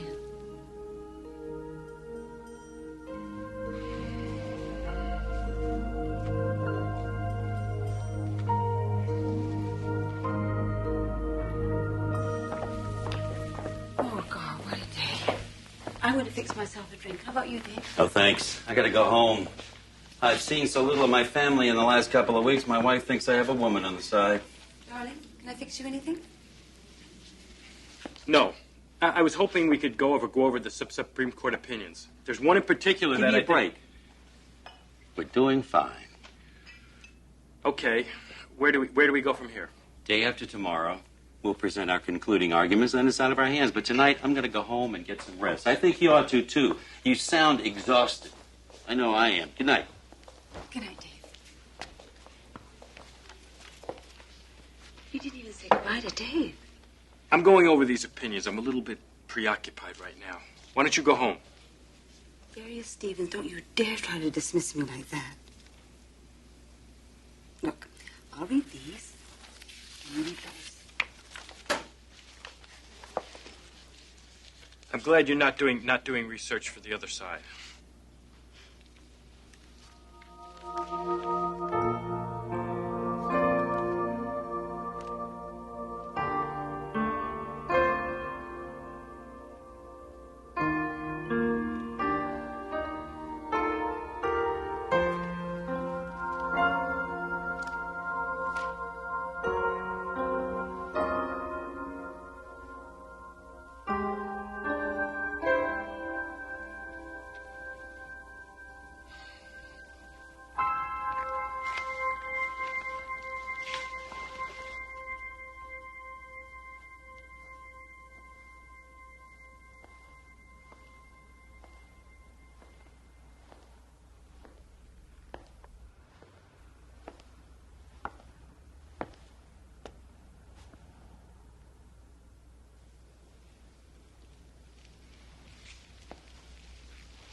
Darling, wake up. It's time to go home and go to bed. What? I'll come back tomorrow and finish my reading. Don't you ever let up. You know what they say, the early bird catches The world. Are you okay? I guess I'm just tired. I think you... Bad sector. Invalid file name. I think you better call the doctor. Call the doctor. Retry bad entry. Invalid error. Retry. Bad sector.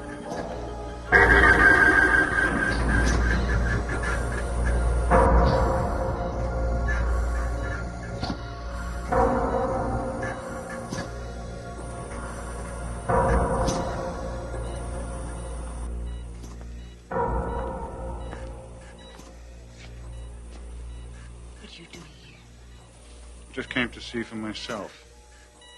My, how the mighty have fallen. I hope you're happy, Michael. Me? You did this. You and your power-grabbing attorneys. Calm down and don't take it so personally. To you, this is just business. But you're going to have to live the rest of your life with the knowledge of what you did to your own father. I didn't do this. He did it all by himself.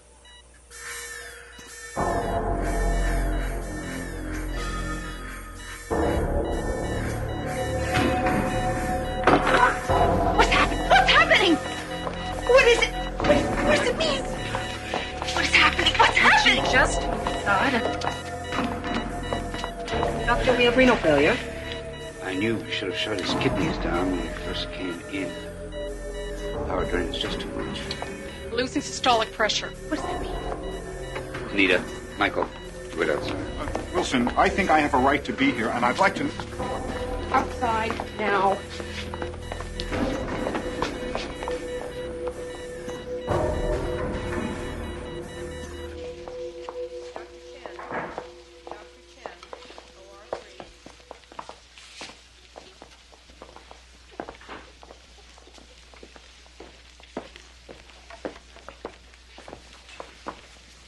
How is he, Doctor? Anita, I'm sorry.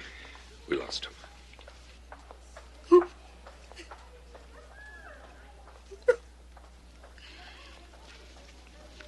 I want to be with him. Of course. Go ahead. So what finally killed the Superman? Can't explain it for sure. His CPU shut down completely. What do you suppose caused that? Whether it's overload or fatigue, I don't know for sure. Maybe we'll know more after the post-mortem. Well, Doctor, I have just one more question. Yes, Michael. This time he really is dead. Thank you. I'll make the arrangements.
Anita, Darius. are you alone? Yes. Well, obviously things didn't work out like I planned them. But I thought you were... Dead? Oh, no. There's still some kick left in this old man yet. Damn Wilson and his prototype anyway. I knew a Harvard man couldn't pull it off. Darius, it really is you. You're darn right. But you're going to have to be my arms and legs now. We have a real fight ahead of us, Anita. Fight? Oh, you didn't think I was going to take this lying down, did you? But are you really alive? Well, that's what we're going to have to prove, isn't it? Now, first, I want you to fill me in on everything that's happened the last few days. Then I want you to go down to the Hall of Records and bring all that information to Dave so he can compare that data with the data recorded at the hospital. Then you'll have to bring Wilson into it because he signed my death certificate. Darius Stevens, the product of a new generation of medical miracles that began with false teeth, expanded into prosthetic limbs, and reached near godhood in plastic surgery and mechanical hearts. As we continue to second-guess and improve upon nature, we are reminded that there is more to being alive than mere flesh and blood. In the Twilight Zone. Helping the next man this happens to.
You want some more bacon? No thanks, Mom.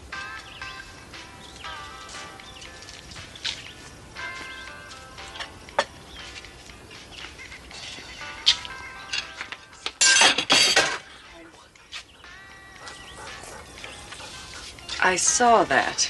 I'm not hungry anymore. Where do you think you're going, young man?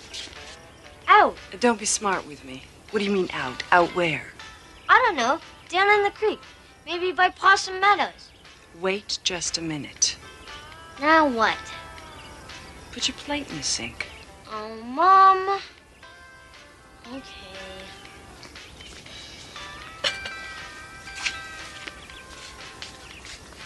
Thank you. Can I go out and play now? Is your room clean? Mom. Go on. But be careful.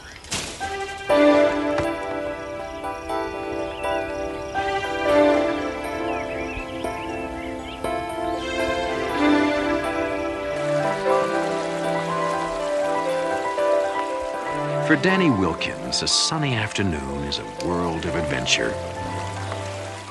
He's a typical boy who likes nothing better than following a trail just to see where it goes. But today, that trail will lead Danny through a private reserve, which lies just inside the borders of the Twilight Zone.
Oh, hello. Hello, Danny. How'd you know my name? It's written on your shirt. Oh, yeah, I forgot. Who are you? Scout. What is this for? It's just a toy. Of course. Just a toy. Look, What kind of fish is that? it's not a fish. It's a tadpole. They turn into frogs. You know, ribbit, ribbit, frogs. Oh, yes. Ribbit, ribbit.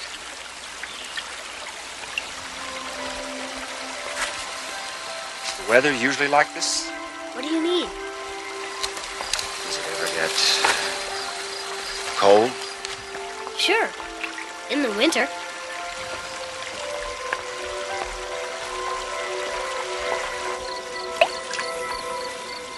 What do you call this place? Well, the big field is called Possum Meadows. This creek here is, I guess it's just called the creek. I never heard it called anything else. You're not from around here, are you? No. But I like it here.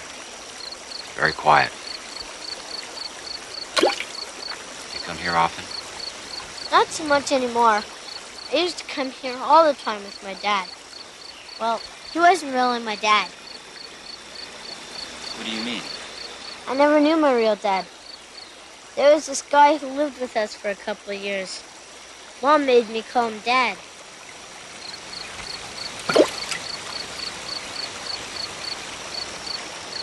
Do you miss him? Nah. Mom does, though. She thinks it's my fault he left. What do you think? I don't know. I guess. Well, I better get going. My mom will be worried. Worried? About what? Who knows? Stuff that moms worry about. You know. Thanks for showing me the tadpole. Sure like to see one when it turns into a rubbit. That's ribbit. Oh, yes, of course. I won't forget. Goodbye, Danny. Hey, I've got an idea. What do you mean you've been talking to some strange man in the woods? But, Mom... How many times have I told you not to talk to strangers? Scout isn't a stranger. He's my friend. Don't give me that. You just met him. Where does he come from? He didn't say exactly. Then who is he? And what kind of name is Scout anyway? What kind of name is Danny? Don't you smart-mouth me, young man. I'm sorry, Mom. But he's a really nice guy. You'd like him. Well, we'll never know, will we? What do you mean?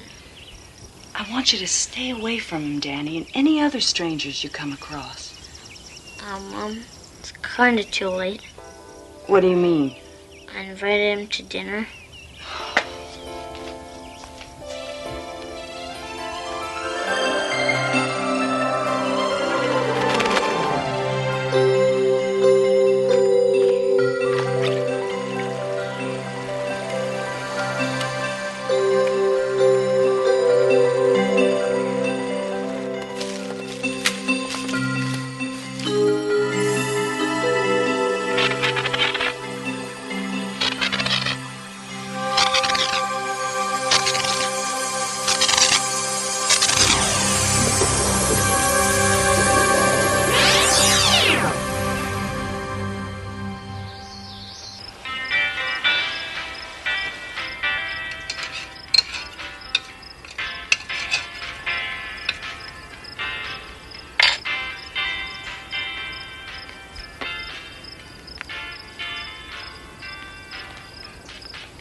Young man, I can't believe you did this. Hello, Mr. Scout. There seems to have been a misunderstanding. My son is rather young, and he doesn't understand that you just don't go around inviting total strangers. Excuse me, Mrs. Wilkins. You have every right to be concerned about who your son spends his time with. Believe me, I never meant to meet any trouble. Please understand. I understand. I'll just be on my way. Sorry for the inconvenience. Wait. Maybe I was a little hasty. But you know how dangerous it is. There are only the two of us out here. Well, you understand. Well, I guess I have enough chicken for 3. Come on in. Yay!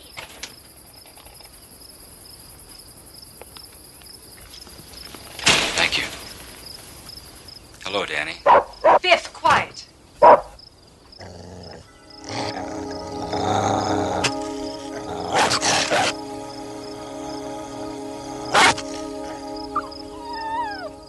Boy, you sure are good with dogs. They just trust me, I guess. Come on, I'll show you my room. Maybe after dinner. You go wash up now. Okay. Neat! Sure you wouldn't like some more peas? No, thank you. But I'd like some more water, please. I'll get it. So, do you have a family? Family? You know, wife and kids? Oh, yes, I do. But I don't see them very often. I travel a lot. Did your wife work? Work? I've had to work since before Danny was born. Most nights I don't get home until almost dark. The worst part is, Danny's left alone a lot of the time. I don't mind, Mom. There you go, Scout. Thank you. Scout, that's an unusual name. Unusual? Well, yes. Is it a nickname? Yes, that's it. The nickname. Sorry. Danny, get a towel from the kitchen.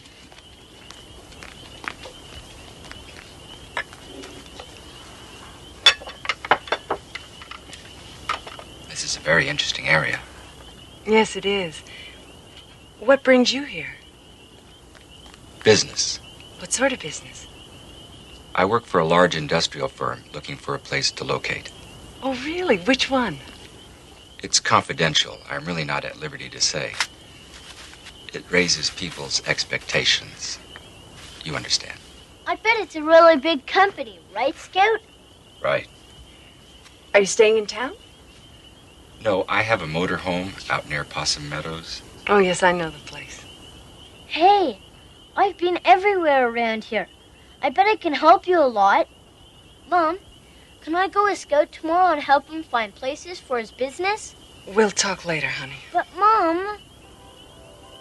You should listen to your mom, Danny.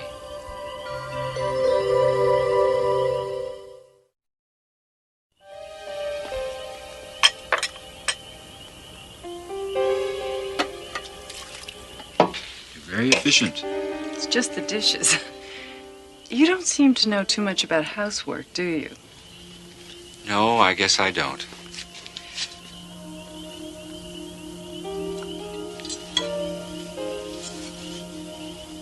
It goes up there.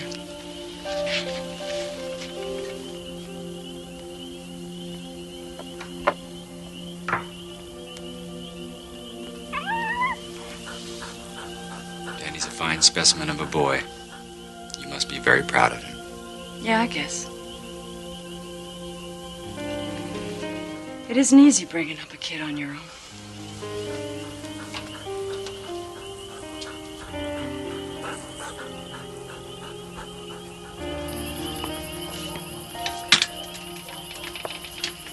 Can you find your way in the dark? Yes. I don't think I'll have any trouble. You want to borrow my flashlight? Thank you, but I don't think... I'll get it. I don't think you're going to talk him out of it. Thank you for the dinner. My pleasure. Maybe we could... Here you go. It has new batteries.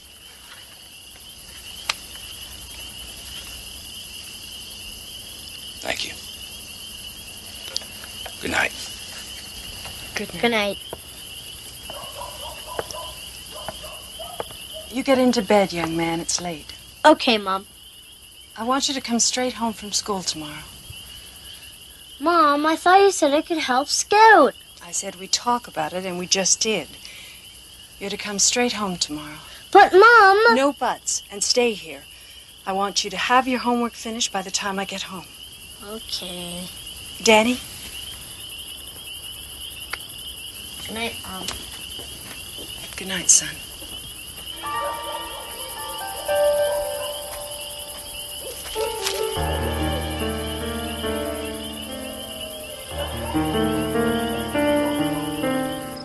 Biff? Biff? Biff? Where are you? Biff?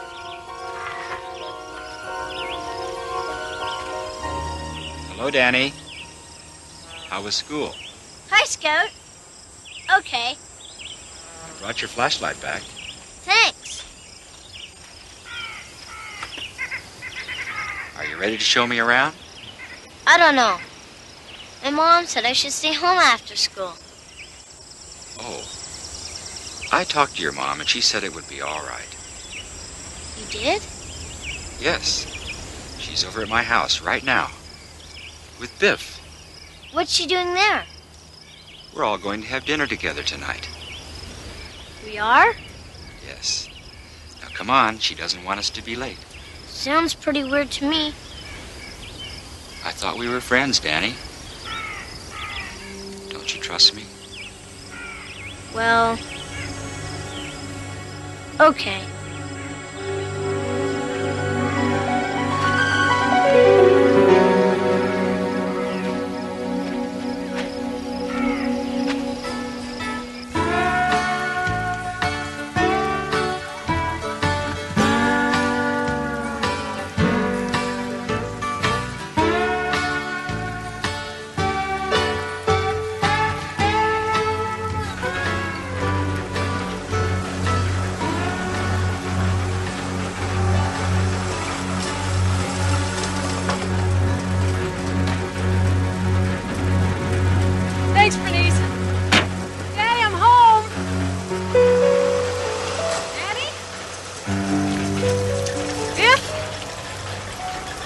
boy.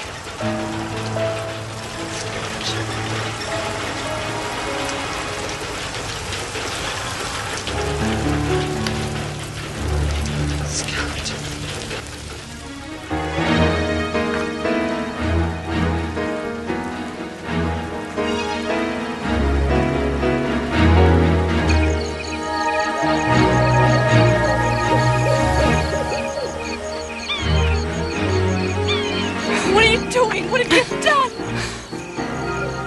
I found it there. It must be dead. With Danny! What have you done with Danny? What's wrong? You know what's wrong. What have you done with him? I haven't seen Danny since last night. He wasn't home when I returned the flashlight. He's probably just playing somewhere. With Biff. I gotta find him. I just don't know what I'd do without him. I'm scared, Scott. I'm so scared. It's not easy raising a kid alone. Is it, Laura? I'll help you find him. You look down the stream bed. I'll look in the woods.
Danny, are you okay?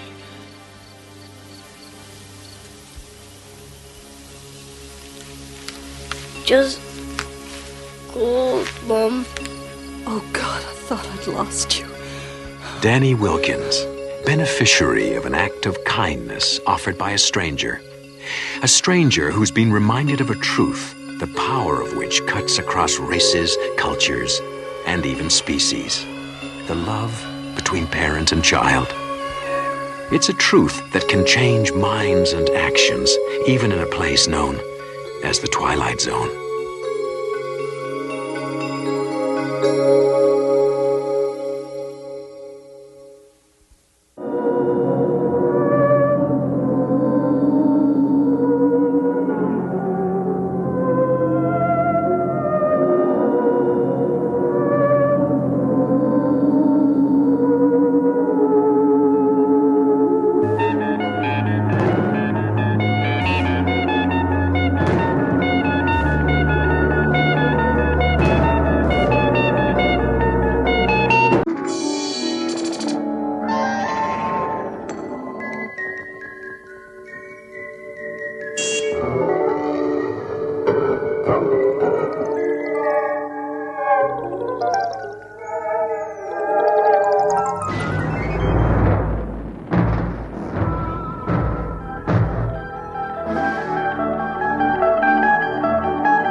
Folks, closing time.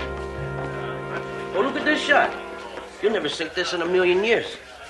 Guy thinks he's the next Fats Brown. Come on, let's get out of here. Hey, Joe, how come he gets to stay? Because he asks nice. Now get going. I'm off to Mulvaney's. Anybody for a beer? Hey, Jesse.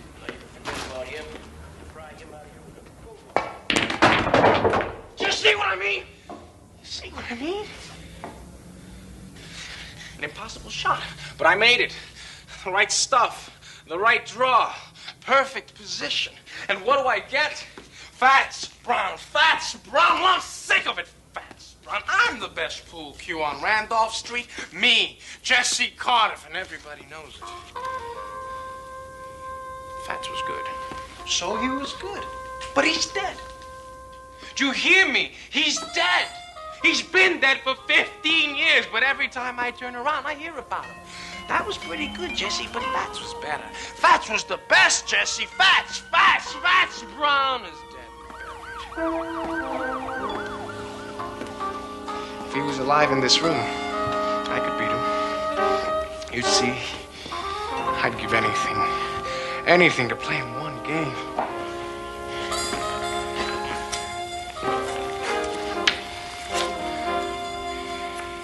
I'd show you who's best. One game. One lousy game. At your service. Jesse Cardiff, pool shark, the best on Randolph Street, who will soon learn that trying to be the best at anything carries its own special risk, in or out of the Twilight Zone. You called?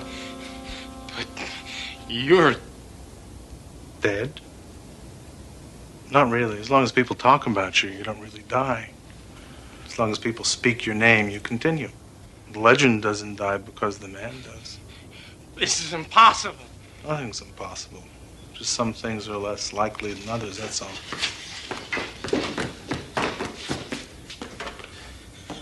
This isn't a rib. You're him.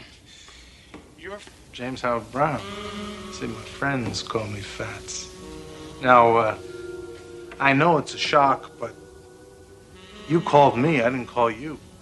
I didn't mean that it... It's just love talk. I was only... You like to play with fire, but you don't like to cook. Is that it? You know that you're not as good as you claim to be.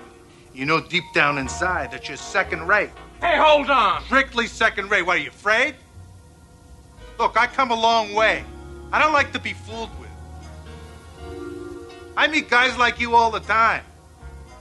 A little knack, a little skill, a little style. But when the heat's on, you choke. Excuse me. You've never seen me play. How you know I can't beat you? It is possible, isn't it? Oh, yeah, it's possible. But you ain't gonna do it with your mouth. All right, fat boy, dead or alive. I'll tell you something. You may be some tin god, But I think you're just a big balloon, waiting for somebody to put a needle in you. Well, I'm that somebody. This is the needle. So you play me then? Rack 'em.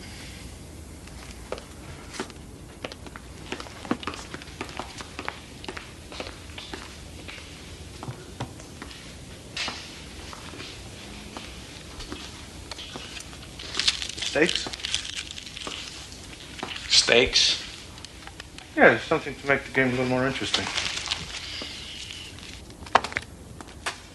And you're all of it.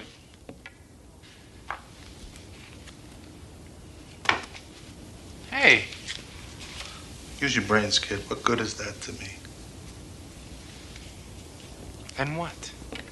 Something to make my long journey worthwhile. Name it. You said that you'd give anything to play with me. Anything? What are you talking about, pal? Just what kind of stakes are you talking about? Life or death. What? You beat me, you live. You lose, you die.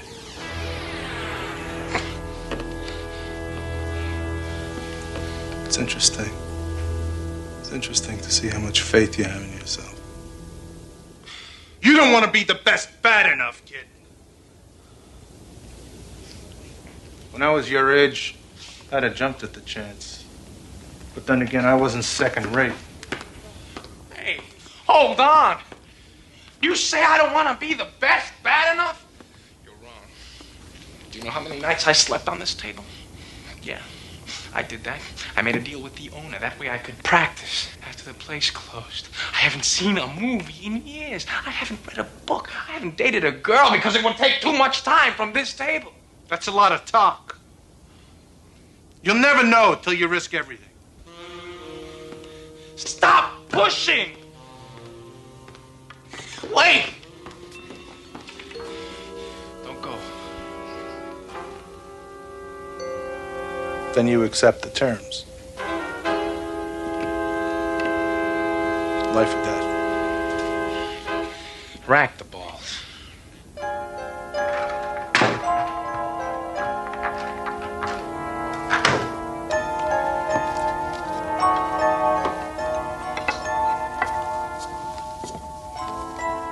I had this specially made for me in St. Louis. Rock maple, ebony. Cost me $600. I've been making a living from it for about 25 years. What's the name of the game? 9-ball? 8-ball? Rotation. Get out of here. Nobody plays that. I do. What's money, not up to it? I'm up to it. I know the rules. 300 points. You toss for that break? Sure. Call it. Tails.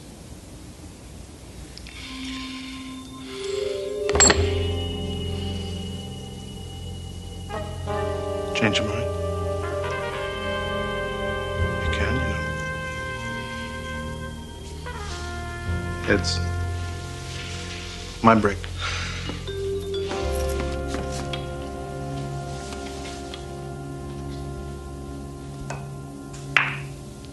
Two balls on the rail. A perfect break. No advantage given.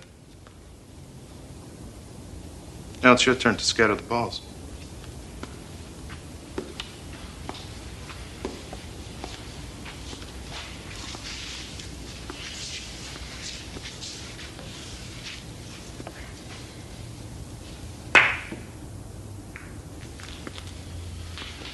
Do something with that.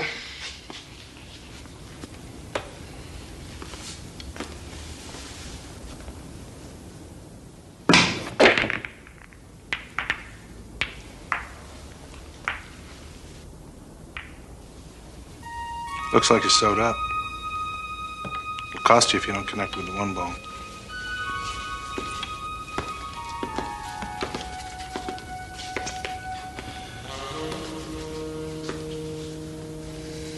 Bank.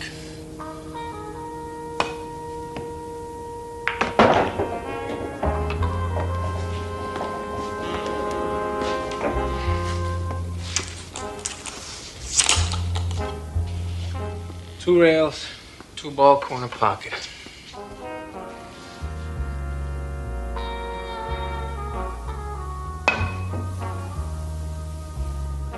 Did you see that, fat boy? Funny. No man can rise to the occasion when his life is at stake. 2 ball, 2 points. Not bad. It was great! You're like all the others. You keep trying to bring me down. When I was a kid, there were plenty of guys like you. Guys that were good at things. Like music, basketball, arithmetic. They'd do everything they could to make me feel this high.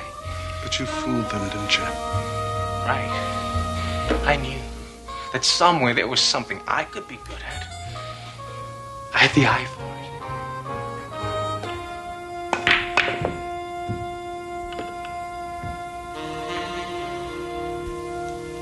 What happened to it?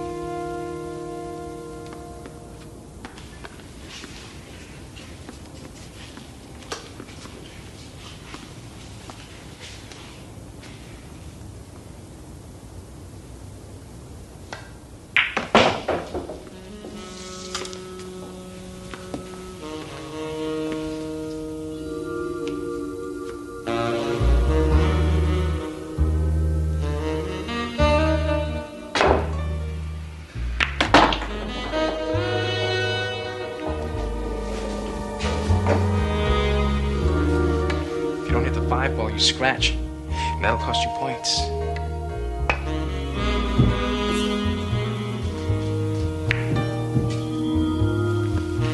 Your shot.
Game's young yet, my friend. Very young. Shoot.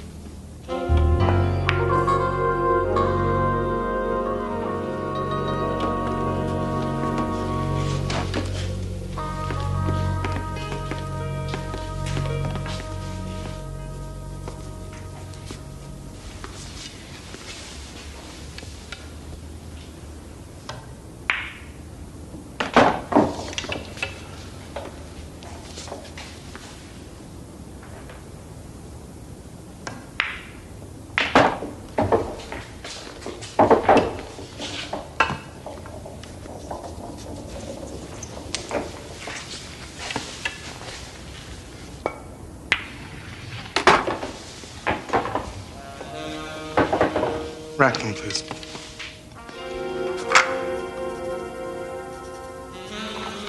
$15 ball in that pocket, and a perfect break at the same time.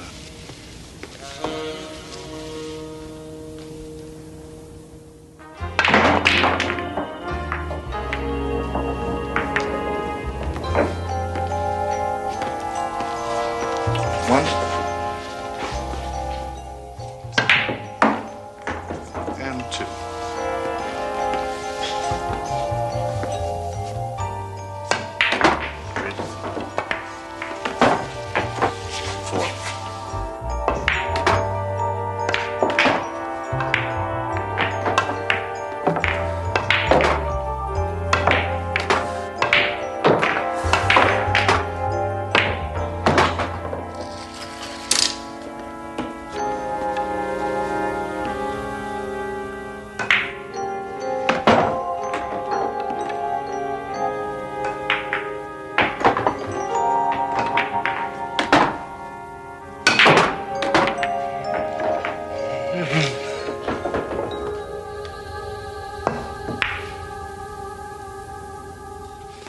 need every ball on the table to win. I only need one of them. You know, Jesse, there's more to life than this pool hall. I mean, it's not right for you to keep yourself cooped up here like this. I mean, you ought to get out a little more, see what's going on outside. You didn't become the best by sitting on a park bench. You spent plenty of time with a cue in your hands. Yeah, of course I did, but I still had a life. I mean, I've been to places where they never even heard of pool. I know. I don't look the part, but I've made love. I've watched sunsets. I've swam in the ocean. And when I think of all the beautiful things that there are to do in this world, it hurts me to see you rotting away. Because that's what you're doing. You're rotting in this dark room. You're lying. You're trying to distract me. That's low.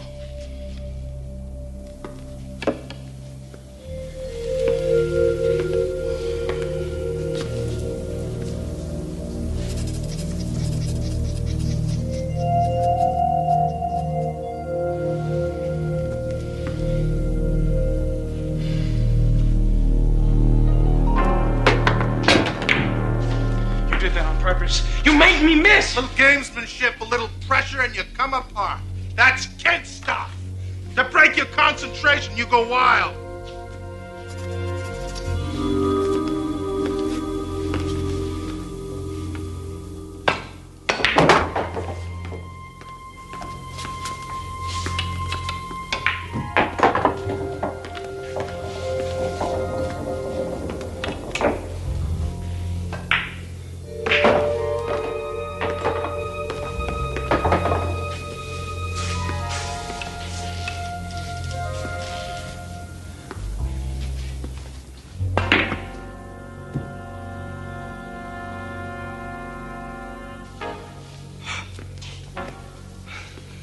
That's it.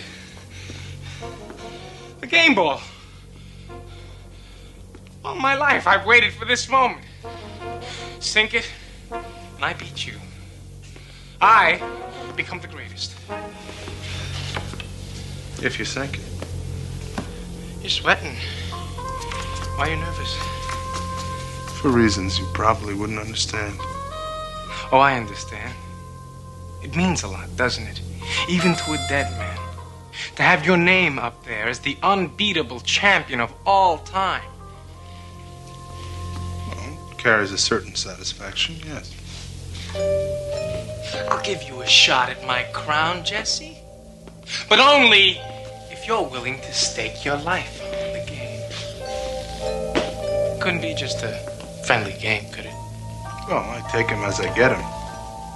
It's not just a friendly game to you. It's a life or death thing. So I acted accordingly. You see, the champions and the legends serve a purpose. They're an incentive. They're a challenge. I don't need no challenge. Everybody needs a challenge. The great musicians, they're better. They're better because of Bach. They're better because of Beethoven, Mozart. See, I'm just a pool player. But I'm the best. You were the best.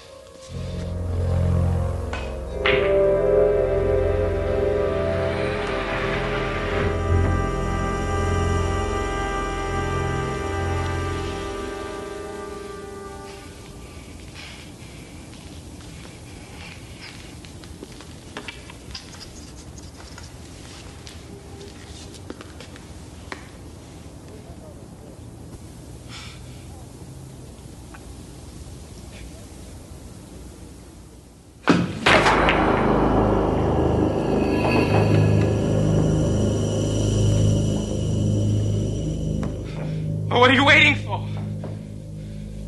Get it over with. You said life or death.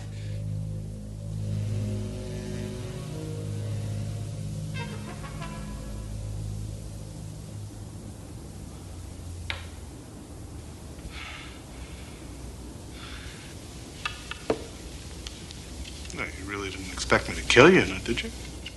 You said if I'd won, I'd live. If I'd lost, I'd die. And you will. As all second-raters die. You'll be buried and forgotten without me touching you. See, if you'd have beaten me, if you'd have beaten me, you would have lived forever. You tricked me. No, you just have to be tested under pressure, that's all. Any man can be a marksman if the target doesn't shoot back.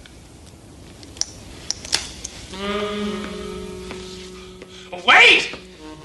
It's not over! I haven't given up. I'll practice. Night and day. I'm still alive. I can be better. I will be better. From me again, Fat Sprout.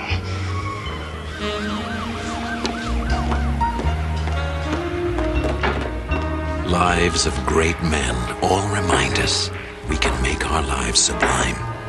And departing, leave behind us footprints on the sands of time, on the earth as we know it, and in the Twilight Zone.